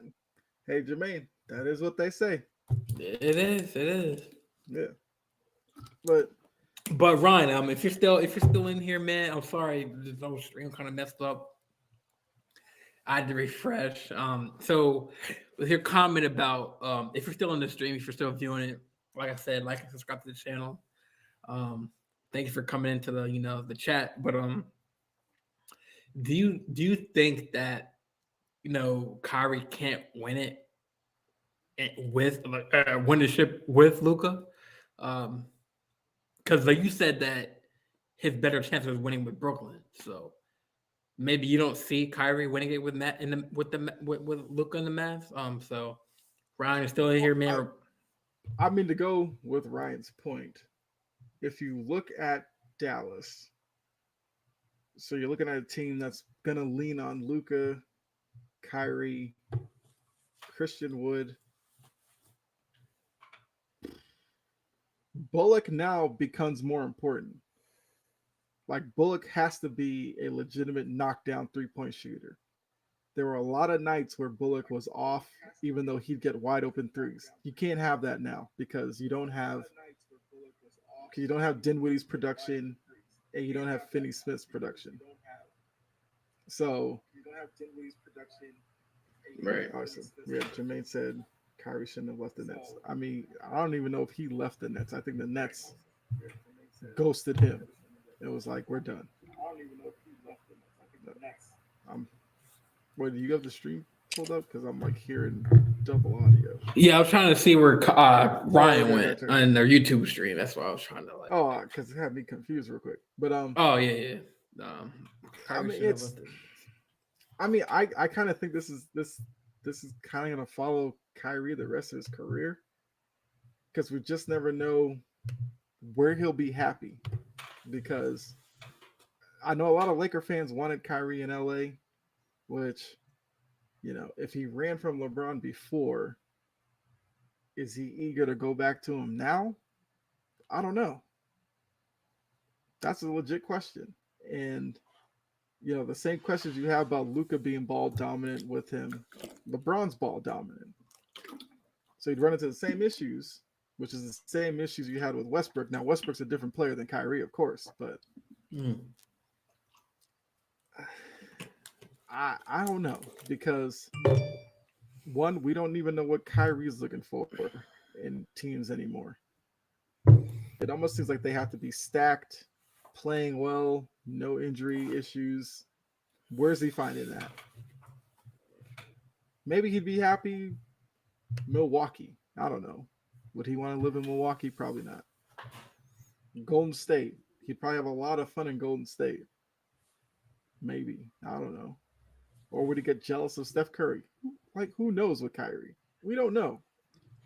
And hopefully, I guess for Dallas, it's because I don't get the sense that Luka's like gonna put a lot of pressure on him or anything. So maybe that's what he needs. And he could make more money in Dallas because there's no state tax in, in Texas. Maybe that's what makes him happy. We'll have to see.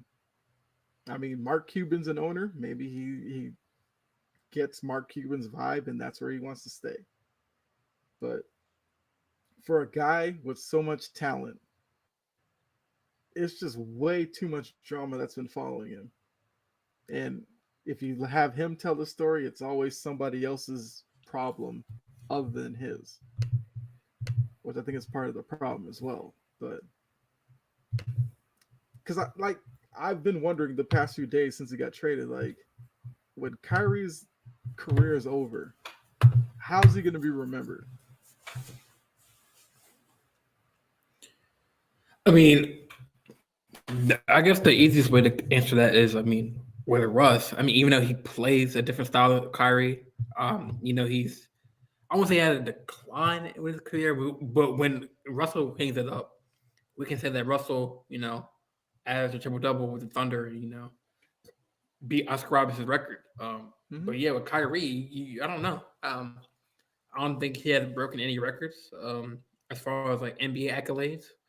Maybe All Star appearances, maybe I don't know. Maybe he had like 5 or 4, maybe under his belt. But then again, I mean, that's I don't. Kyle, you bring up a good point. I don't know when Kyrie hangs up. What does he deserve a Hall of Fame bid? I don't think so. Um, maybe. And it's crazy to think that you'd probably have to think about it. I mean, it's crazy As because talented as it's he like, is, he should be first ballot. But as Jermaine put, he'll probably just be remembered as a drama queen. I mean, we'll see. We'll see what this what Mark Cuban does. So do you expect? I mean, or is it too early to say what Mark Cuban would do? Do you think he will sign him long term, or do you think he's gonna? I mean, I think I think Mark personally, Cuban would love to sign him long term. It's going to be up to Kyrie though. I Like, think does personally, Kyrie play every game? uh-huh, Does he find himself in some random off court drama again? right. Because a lot of teams don't want to deal with that. That's kind of the first issue that Brooklyn had. Mm-hmm. The thing in the offseason with the Jewish community in Brooklyn, where a really large Jewish community, that creates tension between the team and its fan base. And for Joe Tsai and them, like, you have to worry about the bottom line. If you isolate the fan base, that hurts your bottom dollar. Right. That's where that relationship started to go south. So now that he's in Dallas, I mean, I don't know what kind of off court drama would probably lead to the same thing, but if he did something similar to that in Dallas, Mark Cuban's going to have no other choice but to move on from him. But if he goes there, plays ball, keeps it quiet off the court, I could see Cuban offering him 2-3 year deal. Why not? I mean, I don't like endorsing other, popular like analysts, like, but I did pinpoint. I do want to pinpoint one. I know you know him, or you might see him on TV. Brian Windhorst on Mm-hmm. ESPN. He said that he's basically said what I said. I think that I mean the Lakers still have like mutual interest for Kyrie for the off season, and I feel like Mm-hmm. the Mavs are even like I was talking to my family, my cousins, like he's a long time NBA fan too, and like um he's more NFL than NBA Mm-hmm. fan, but he was like we were all at dinner, me, my brother, and my cousins. And we were talking about because we were at like in a hibachi place, and like I was like, oh, like guess what? They're like, what? I'm like, look, Kyrie got traded to the Mavs. And they're like, whoa, like, Mm-hmm. um, and my cousin was like, he brought up a good point saying that, I mean, Kyrie was is from Jersey. East Coast kind of guy. Played with Brooklyn. Hmm. Played with Cleveland. Never really went to the West Coast. And now he's going to the Mavs. So I think he's kind of like using Matt. I mean, we'll see. Um, he's using the Mavs as like a rental for the season, and then going to LA next year to play with LeBron because I think like LeBron has or they the Lakers or they wanted him before the season started. They actually the Lakers wanted Kyrie and Kyrie wanted the Lakers recently, but Joe Tsai was like, no way. I mean, you call this drama. We have to say, Yeah. I'm not, I'm not granting you any of what you want. But so they blocked the trade. So I mean, if Kyrie Wait, would have, what was the trade offer earlier before the I season? oh, I think it was Russell and a first round pick. I think. I could be wrong on that, but I know that I mean, of course, the I'll Lakers would want Kyrie for that. That's like stealing them. They because I that's mean, coming off of the year where they completely bottomed out Westbrook's it value. might have been none in that too because he was still on the roster earlier this season, but Nuns I think is on the Washington. So That's Joe Tsai would have been crazy to take that. it's like, but I mean, I mean, both teams wanted the trade to go through. Lakers wanted him, Kyrie. Yeah, Um, Lakers wanted him and Kyrie wanted him. That's yeah, not a legit trade negotiation then. no, but I'm saying like there was a trade offer that they Yeah, offered them, and that's and why Kyrie stayed there because that trade offer is weak. Kendrick no, Nunn. I'm saying no.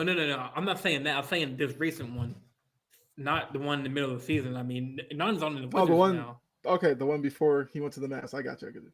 Yeah, the What was? one But for the that Mavs. offer was just Westbrook in the first rounder, right? I'm not sure. I gotta do my research on that.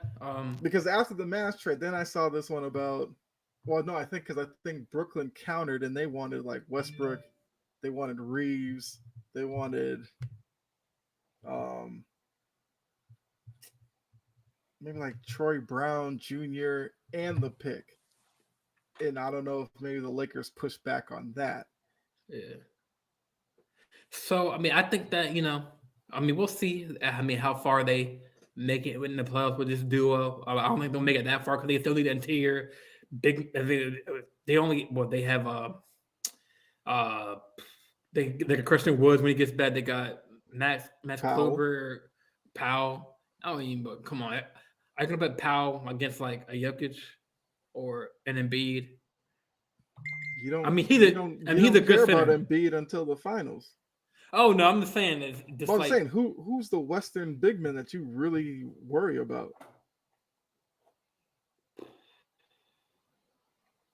Jokic. That's one guy. Uh, The I mean, West you can build your team differently in the West. Who Zion? no, I like mean, if I mean, would you Zion's put? healthy, sure. I mean, would you put Powell against like Jonas Valanciunas? No, I could put Christian Wood on Valanciunas and feel okay with that. Yeah, I mean, so um, we're kind of hitting the 10-minute mark. So we'll say this 10 minutes for like the Super Bowl talk. There was definitely some good NBA talk, as always. Mm-hmm. But let's say this last like 8, 9, 10 minutes for I gotta say Super Bowl week. Kansas City versus Philadelphia Eagles. Mm-hmm. Home versus Hurts. Kelsey versus Kelsey. Um, I mean, man, what an interesting Super Bowl this is gonna be. Mm-hmm. Mahomes said he feels good with the ankle. Um, Mm-hmm. I guess he just wants to tell that to people don't have to worry about his ankle. Or I'm pretty sure If he's gonna be anybody was taped worried about up. his ankles, like, come on, man. There was no worry unless his ankle's broken. He's gonna play. Yeah. So just real quick, just tell me your analysis real quick, and then we'll go through score predictions, and then I guess All we'll right. just call it a night. I like Philly in this one. I my issues are with the wide receiver group for Kansas City. They're beat up. Even if they were healthy, Philly's secondary is really good. I think the game comes down to pressure on um, Mahomes, and if the Eagles can knock him off his spot, that helps them out. If they can't get pressure on him, I I honestly don't care who plays wide receiver. Mahomes will find ways to make plays. The running games for both teams are important because if Sanders and Gainwell have a really big day, that kind of makes the Eagles almost unstoppable. Now we do have to worry about, I guess, the shoulder injury with Hurts and how that affects him throwing the ball because he didn't have the best game against the Niners. Luckily, they could run the ball, so he didn't really have to throw it that much. If Pacheco and McKinnon can take pressure off Mahomes, that would be really good as well because with their lack of wide receiver depth, they're going to need a running game. So whichever run game can get going first and be more effective throughout the game will probably tilt it one way or the other. But I just think Philadelphia right now is the probably better team top to bottom because, like I said, secondary is great. Their front seven's really good. They have a good offensive line.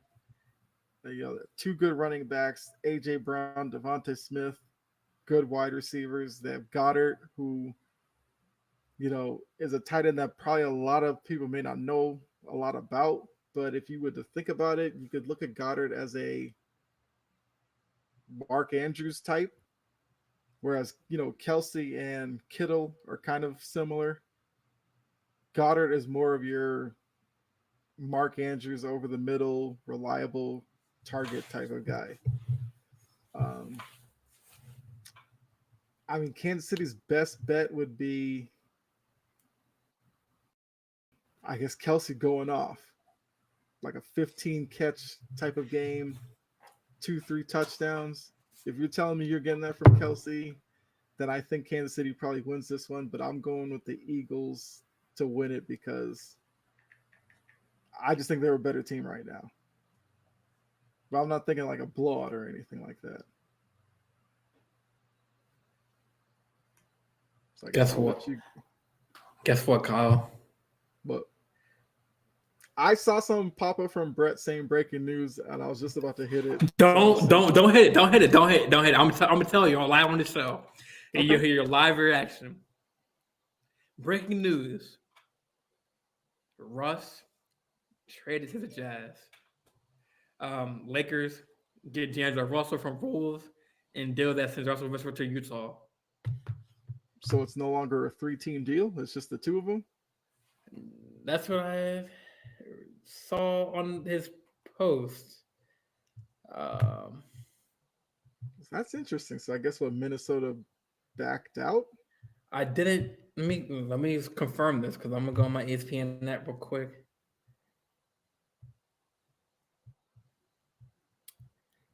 I don't remember. I guess I just went to. Okay, so the Lakers are finalizing deal to land Minnesota's D'Angelo Russell, Malik Beasley, and Jared Vanderbilt.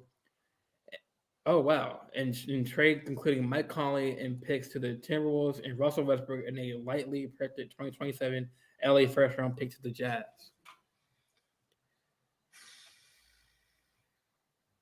See the Vanderbilt part of it.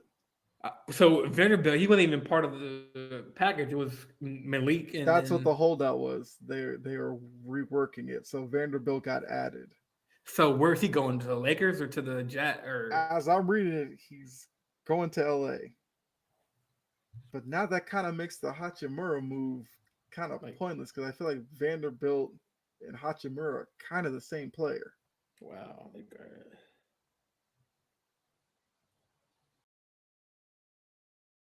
This is like our live reaction. So it's like, yeah. Molly, that's the only thing I'm thinking. Also in the deal, Juan Toscano Anderson and Damian Jones to the Jazz, Nikolai Alexander and Walker to the Timberwolves. So to say, Minnesota gets 2024 lesser of Washington. Okay. Yeah, so put it together, cause I know your eyes are going wild, bro. Like you're That is a eyes lot are of wide moving open now. parts. All right. So let me break this. Okay, so Lakers. Okay, let me restart. So Lakers are finally in deal to land D'Angelo Russell and Malik Beasley and Jared Hmm. Vanderbilt. So yeah, they're going to LA Hmm. and trade including Mike Conley and picks to Timberwolves and Russell Westbrook and a lightly protected 2027 LA first round pick to the Jets. That's Adrian Wojnarowski's original tweet. Then I guess another tweet, also in deal, Juan Toscano Anderson and Damian Jones to the Jazz. Nikhil Alexander Walker to the Timberwolves, sources said. Oh, Minnesota Minnesota gets 2024 lesser of Washington Memphis second round pick and 2025 and 2026 second round pick via Utah. I mean, if you think about it, Danny So, Ainge mhm. for Utah turned Donovan Mitchell, Rudy Gobert into like a billion picks and now an expiring contract from Russell Westbrook. He didn't have to part with Markkinen or the guys that he kind of has untouchable. He's getting he's getting Juan Toscano, and I mean Toscano Anderson is a role player. I don't know how much he plays in Utah because they have like a sneaky deep team. It's just that they're really young. I, mm, okay, so for the Lakers part of it, I'm assuming that's the part you want me to talk about. Yeah, because I mean now I mean I kind of I'm not mad at that. I like Vanderbilt. I like Beasley. I've always been probably higher on Russell than a lot of so people they on got D'Angelo I Russell than a mean lot of people are. I mean, I'm seeing like so I don't know if it was a verified like analyst, but somebody say who won the trade on Twitter. Like after I guess he replied to Adrian Wojnarowski, and I'd they're probably say like, Ainge won I mean, with Utah. people are saying Lakers won because like they got more spacing with Malik and D'Angelo Russell and Vanderbilt. I'd I have mean, to I see don't how know. they're used I'm just kind of first. pieces all. I'm just kind of pieces together. Like so, Montescano's out. I'd have Damian to Jones, see he never how really Darvin played. Ham uses them before I could because, like I Because said, Vanderbilt, D'Angelo Russell, Hachimura, LeBron, and yeah, AD. I mean, we say that's a. Russell though, D'Angelo Russell is really if you thought Westbrook was ball dominant, D'Angelo Russell is probably even But at more least ball Russell dominant. can shoot the ball. He can also go really cold from outside and still Oh, shoot him. he can. But I mean, I feel confident in the open shot for him making it in a Russ like Yeah, but inconsistent. yeah, but the thing was, I didn't understand Darvin Ham saying Russell Westbrook is a 3 point corner guy. Like that's taking away from Westbrook's game. Now Russell. So if you okay, so you're playing D'Angelo Russell, you're gonna have to give him big minutes. Who are you taking minutes away from? Because somebody said on Twitter like that's actually a solid deal for the Lakers. Didn't give up much and got a lot in return. Let's see how this works out. Um, Is that person a Laker fan? That's what I want to know. I'm not sure. Because Laker fans will spin this into like the greatest haul ever, and it's like, calm down, calm down. But I mean, that's Wait, wait, for for the fact that they wanted to get rid of Westbrook. Did we get D'Lo, Beasley, Vanderbilt, and Conley, and T will get Russ, and Jazz get 27 Lakers first rounder? Or am I reading that wrong? I don't know. Hold on. Because somebody said so. Summed it up. Lakers received D'Lo, Beasley, Vanderbilt, and Conley to T Wolves get receive No, Russ. Conley's going to the Timberwolves with picks. Yeah, you get D'Angelo Russell, Okay. Malik Beasley, and Vanderbilt. All right, all right. Because it just says Okay, he including was trying to. Conley and picks to I'm just reading these Timberwolves comments Russell. live, so I'm just trying to know what's going on, man. Like, what the? Okay, so yeah, because I just found the Woj tweet, so now I'm finally looking at it. So yeah, I mean, like I said, The Jazz I'm are getting surprised they didn't give Westbrook. up like Beverly, man, in a trade. Like, Nobody wants Beverly. I take Westbrook way before Beverly. Beverly, y'all stuck with him. Nobody wants that dude. But for Utah to get Westbrook's expiring contract plus the 2027 first round pick from LA, now you figure 2027, that could literally be like the year after LeBron's gone. The Lakers could be terrible. Utah with a bunch of these young guys, that could be top of the draft first round pick. I'm not, if I'm Utah, I'm celebrating. If I'm Minnesota, I'm actually happy because Conley is a legit point guard, whereas D'Angelo Russell is a score first point guard. And you're getting picks out of it. And we already know that Minnesota gave up a lot of picks in the Gobert deal. So they're getting some of that back. If I'm Minnesota, I'm happy. If I'm a Lakers fan, looking at this, is there some optimism you would say? Because D'Angelo, he's still young, yes. and Vanderbilt, he's young too, right? He's like in his late 20s. If all thing, you got youth out of this, which is something the Lakers needed. Like I said, Vanderbilt, Hachimura, Thomas Bryant, there's some similarities in those three. I think this maybe pushes Bryant further out of the rotation, maybe. Because Vanderbilt can play the five, and he has. Yeah, I think Bryant's minutes probably get reduced in this. However you feel about that as a Lakers fan, Brian, sure. he's like on and off. I mean, he has games where he can go off, and I'm talking about Bryant. Like his games where he goes cold. So I mean, I'll be more excited for Vanderbilt because if I'd seen him play more. I'd take Vanderbilt over Thomas Bryant, so that I'd feel okay with that. Beasley gives you a bigger wing guy, where Lakers have kind of lacked there. Russell's going to be the key to all of this. Because how will Russell play off of AD Malik and is like LeBron? Malik is 6'4". He's 26 too.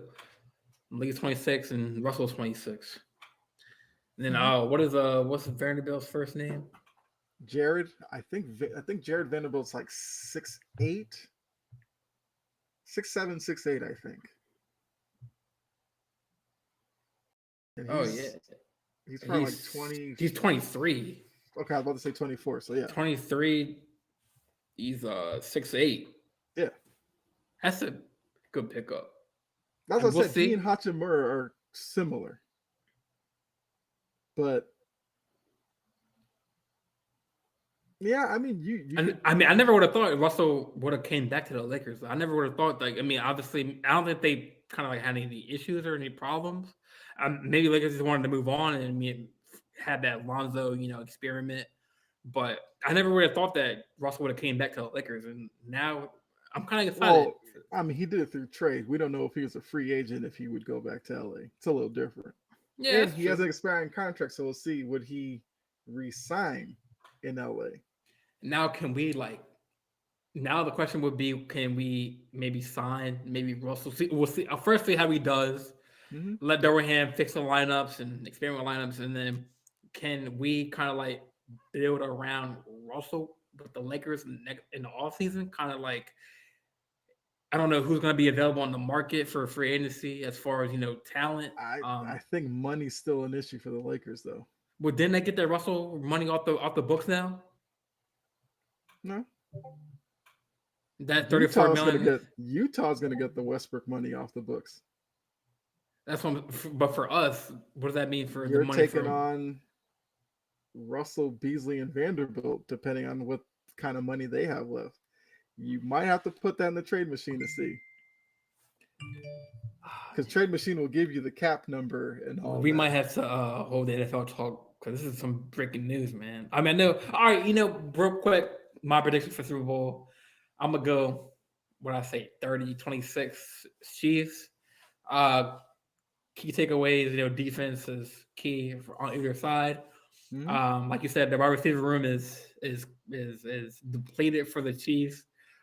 Eagles have a better receiver room with AJ Brown, um, Devontae Smith, and I mean Kelsey has the tight end Kelsey has to have probably one of the most biggest games of his career, because he's obviously like Dylan said, Kelsey, um, he can if you can if you can catch it for 5 yards, stop him. That's a W for the W for the defense. But like Dylan said, if they allow Kelsey to run 5 yards after the catch and then get 20 yards after the catch, and that's an issue. But yeah, I'm going Chiefs in that game. It's gonna be a good Sunday.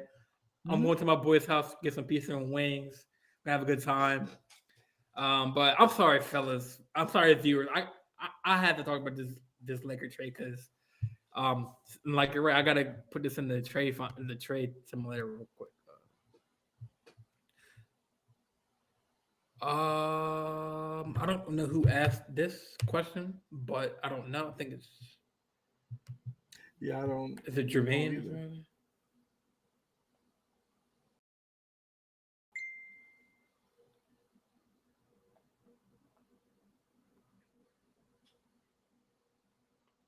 Oh, Jermaine asked that.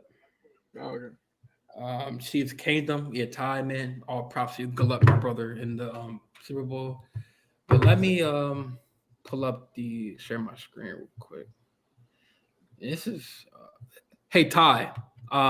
If you're still in here, Oh man, yeah, how you like this trade, man? Russell going to the Lakers. You think it's a good fit for Lakers, man?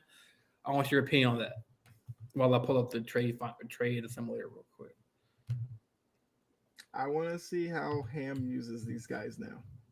Yeah, I'm very intrigued. I mean, are they gonna play tomorrow, or are they gonna have their physicals and stuff? Let's see. So you said Lakers play tomorrow. Yeah, against the I they Bucks. they Yeah. they might be on the bench tomorrow, but I don't think they play until the following game. So Well, Sky now said you Lakers finally said, got a shooter, but it's too late. uh, um, well, you said on this site they don't allow picks, right? Well, we don't know what picks are traded anyway. Oh no, it was the 2027.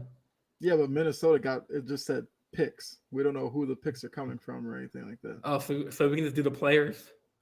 Yeah, I feel like I mean there's other All right. websites that could do picks and all that, but since we don't know all the picks, you're better off just putting the players in and see. So Lakers.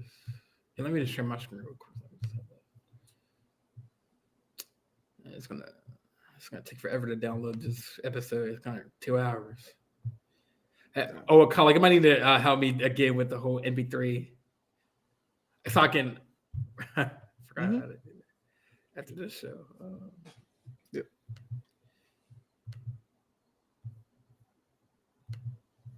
All right, let me pull this up.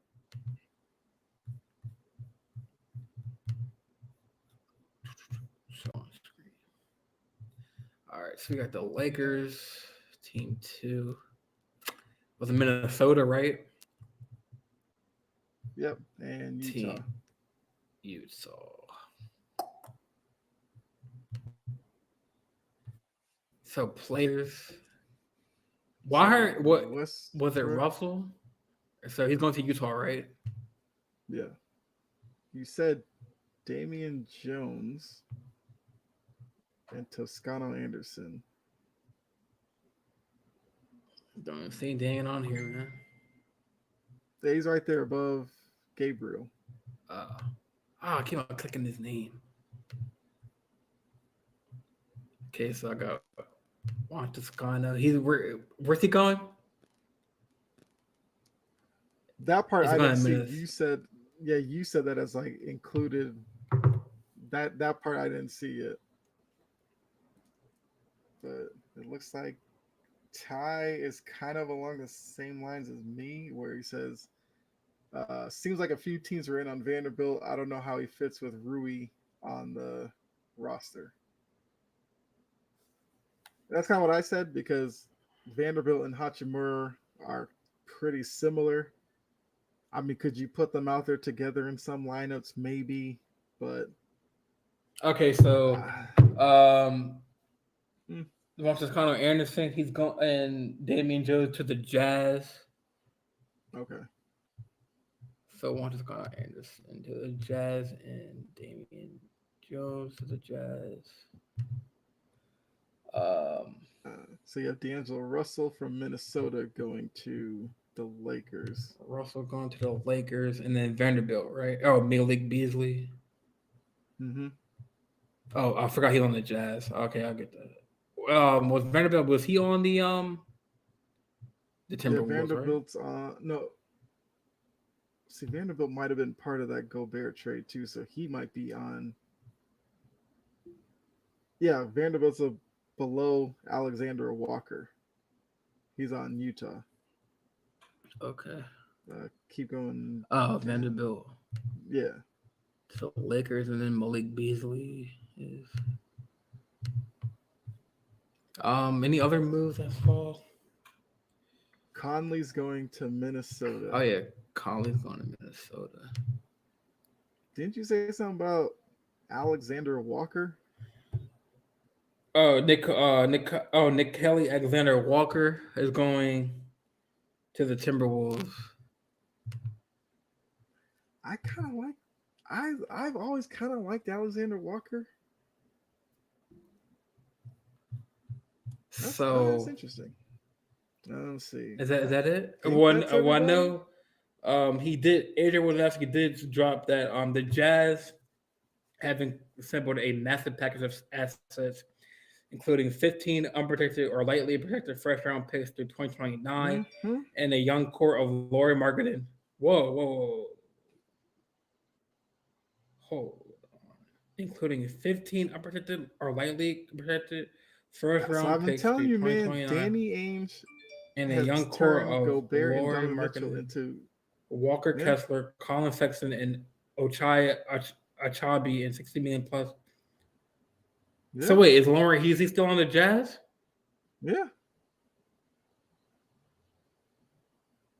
The Jazz have a really bright future. So the young core of Laurie Marketing and Walker Kessler and Colin Sexton and Ochabi. All right, is everything done? Russell Beasley to the Vanderbilt. So do I hit try this trade? Yeah. So acquiring three players is 51 million for Lakers. 8+ wins. So they're the favorite. Um, Mm-hmm. Malik and Alexander, 27 million, and then 51 million for the Utah. To Hollinger's analysis, but for future. So Westbrook, Toscano Anderson, which is a smaller deal, those come off the books in the offseason. Damian Jones is small money for a couple of years. They could keep him in his plans or whatever. But like you read, the 15 picks, that's what Utah's all about right now. So, fully expect to see Danny Ainge in the offseason trading those picks for either higher picks or for players. Utah could get good really quick with Danny Ainge and what he's done. People thought he was crazy trading Mitchell and Gobert. If you're telling me this has been the result of it, big time win for Danny Ainge. Yeah, so earlier in the show we had the Russell. Well, we didn't add the variable because he wasn't even in the picture. It was just Yeah, the a lot more Russell. got added to the deal than we knew Yeah, about. I tell you, that's the love of sports, man. That's what. Mm-hmm. I mean, breaking news. But earlier we didn't have Vanderbilt, so I do have one with thing to say. Y'all Laker fans have been killing Pelinka and Bus all this time. I'm not as hyped. I like D'Angelo Russell. You gotta give him credit. It's a good Yeah, move. it's a good move. I was gonna say that because with just the D'Angelo Russell and Malik Beasley trade, they're +2 wins. Mm-hmm. projected. So with Vanderbilt, they're +8. So that's a pretty good improvement from just two projected wins. So Yep. is that like 8 wins, like for the rest of this, like for the rest of the season, or what does that I plus guess eight based mean? off of whatever the roster projection was before the year, well, up until the point of the trade, add 8 to that. So depending on, I don't know what the Lakers projection was before it all. I mean, let's see, they're 25 and 30, 27 games left. If they played 500 ball, they'd went 14 and 13 the rest of the way. That's a 39 win team. For the That's Lakers, just throwing that out there as if they played 500 ball. Now with this move, could they play a few games above that? Maybe they go, I don't know, 16 and 11. At that point, you'd be 41 and 41. Where would you be in the West? I don't know, probably eighth, maybe. Would you take that? Sure. Then you go into next year. Well, Russell would be a free agent. Um, who else? Russell. I think Vanderbilt would be a free agent. I think Beasley has said yet like you'd have another year of Beasley at least. I mean, like I said, it doesn't make the Lakers all of a sudden title contenders, but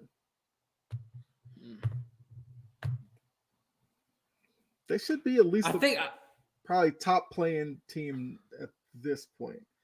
Like I said, it depends on how Darvin Ham uses these guys. You know, who in the current rotation maybe falls out of it a little bit. so who We'll would have to be. see I'm that trying to with the say first few games. would Russell be one, Reed since he's back to be the two, LeBron be the three, Vanderbilt at the four, AD at the five. And then I predict the roster. I don't know who the two would be. Maybe the two guard because Mm, I guess. And then your bench, you're looking at Hachimura, Malik Patrice Beasley for Beverly, Lonnie Walker, Lonnie Walker. Still, I Beasley, mean, Thomas Bryant. now can the Lakers? I mean, I guess we'll. I'm trying to see. I'm reading the agent. What he said that the Lakers 2027 first round pick to the Jazz is protected 1 to 4. So what does that mean for? So if so, it's protected 1 to 4. So if the Lakers end up as a top 4 seed, they keep the pick, and I'm assuming it gets pushed to another year. If they finish like fifth in the draft, Utah gets the pick. Gosh, I think with for it being what? protected, I believe it just pushes to the next year or something as unprotected. That's crazy. How 3 hours ago, I mean, Adrian tweeted that it was hinging on how Minnesota values DeAndre Russell and potential deal with the Lakers, and then just like now, like this, I I mean, for get. Minnesota, they held out and got Nikhil Alexander Walker and picks. So for them holding out, they got more out of it. I'm not mad at them for that because, I like mean, I I said, think. they I gave mean, away too many picks for Gobert anyway. So now they're getting yeah, some of that back. I think that in retrospect, I think all teams won in different ways. Obviously, Jazz are the I big think winners. Utah's the biggest winner. Yeah, yeah. I would say Jazz are the big with all the picks that they get back, Mm-hmm. but Lakers get help with shooting and younger talent. Um, and Minnesota they get They get I mean Mike Conley and yes, a legit floor Alexander. leader in Conley, and Alexander Walker is a young. I think he's still young. Cause I feel like he came into the league really young, so I'm assuming he's probably mid 20s. He's kind of bounced around a little bit between like the Pelicans and a few other, and like a place or He's two. 20. But Actually, he's 24. yeah, he's still young. I think he's Shea's cousin. I think. I mean, I wouldn't be surprised. I mean, Shea Alexander and Nicolia something Alexander. I don't know. I think they're cousins, but um, he's got some game to him. Maybe he gets more of a chance in Minnesota. He'll probably be backing up Anthony Edwards, probably. I mean, I'm not mad for either of the teams involved, but like I said, I really like what Utah's doing. I kind of knew this is the road they were going down because Danny Ainge wasn't going there to kind of sit pat. This is the same So thing he did when he started with the Celtics. He tore it yeah, completely down yeah, I was and yeah. rebuilt I it. saw a tweet that said that Danny Ainge. I mean, he can like the same thing he did in Boston, flip those picks for more power heavy players, turn around, and somebody said they have a 10-year championship window potentially with like those picks. Oh yeah, yeah, yeah. It's still going to hinge on marketing's continued growth. Yeah. Colin Sexton, because like I said earlier, I haven't heard a lot about Colin Sexton. But to be honest, I don't know. I probably maybe watched one Jazz game. I'll probably have to start watching them a little more. But yeah, marketing, Sexton, obviously the picks. He's got the hit on a lot of them, of course, unless he packages them for whatever. The dude out of Kansas, Obaji. Yeah, I Yeah, don't know much. I don't know much about him, Obaji. I don't know. he's. I remember him at Kansas. I liked him at Kansas. He's kind of a. I mean, I don't know who to really compare him to, but Wait, is that Hoba? Like, is that like? I thought his name was Hibachi, like Hibachi, like no, it's like Ogbaji. Obaji. Yeah. Is, is he a rookie? Because I Yes. remember his name being thrown out like from Kansas. Hmm. Yeah, I Did he get drafted, believe or he's a. was he like an undrafted player? No, he was drafted. Oh, okay. Yeah, but I think he got like a couple of injuries in Kansas that dropped him a little bit. But yeah, he was definitely drafted if I Was he remember in that? correctly. Was he in the Boncaro draft? The Boncaro, Jabari Smith. Because I I remember Hibachi think so. his name being called like last year. Like I thought his name was Hibachi, like, but it's Hibachi. So I remember him on Kansas. I remember a dude on the Kansas named Hibachi. So it must be him. Uh,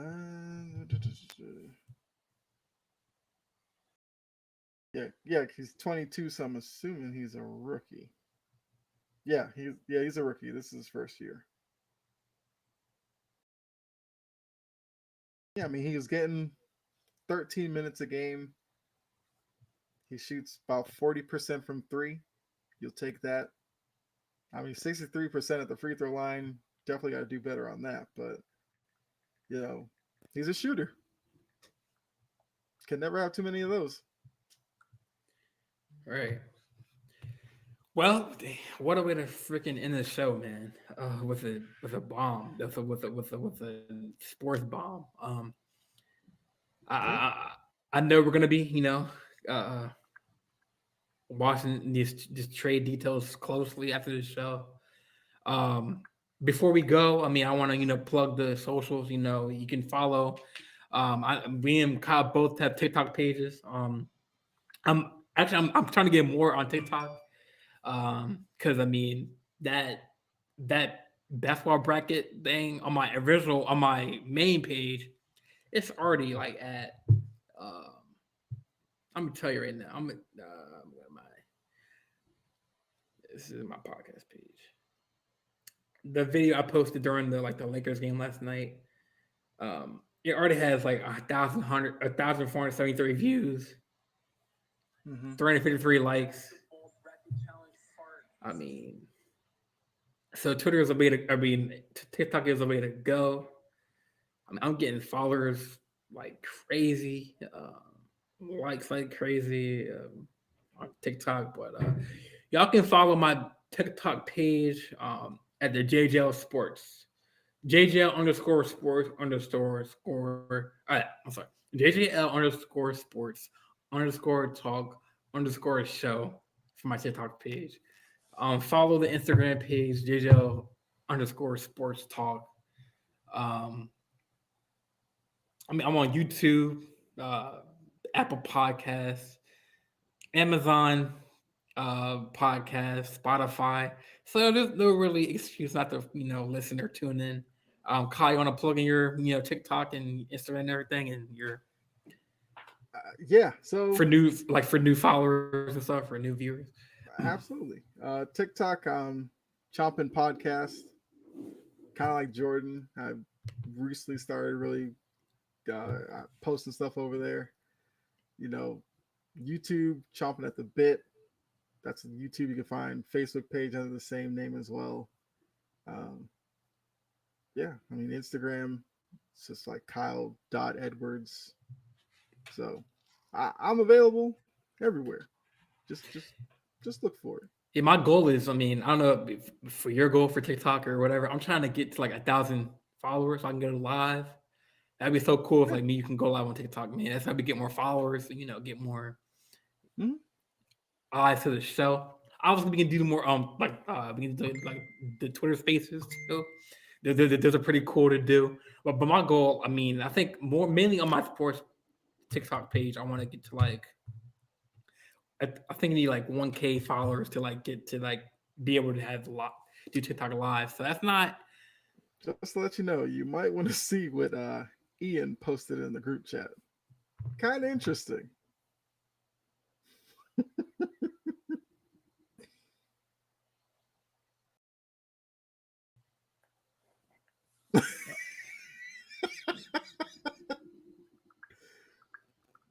I mean, that's interesting.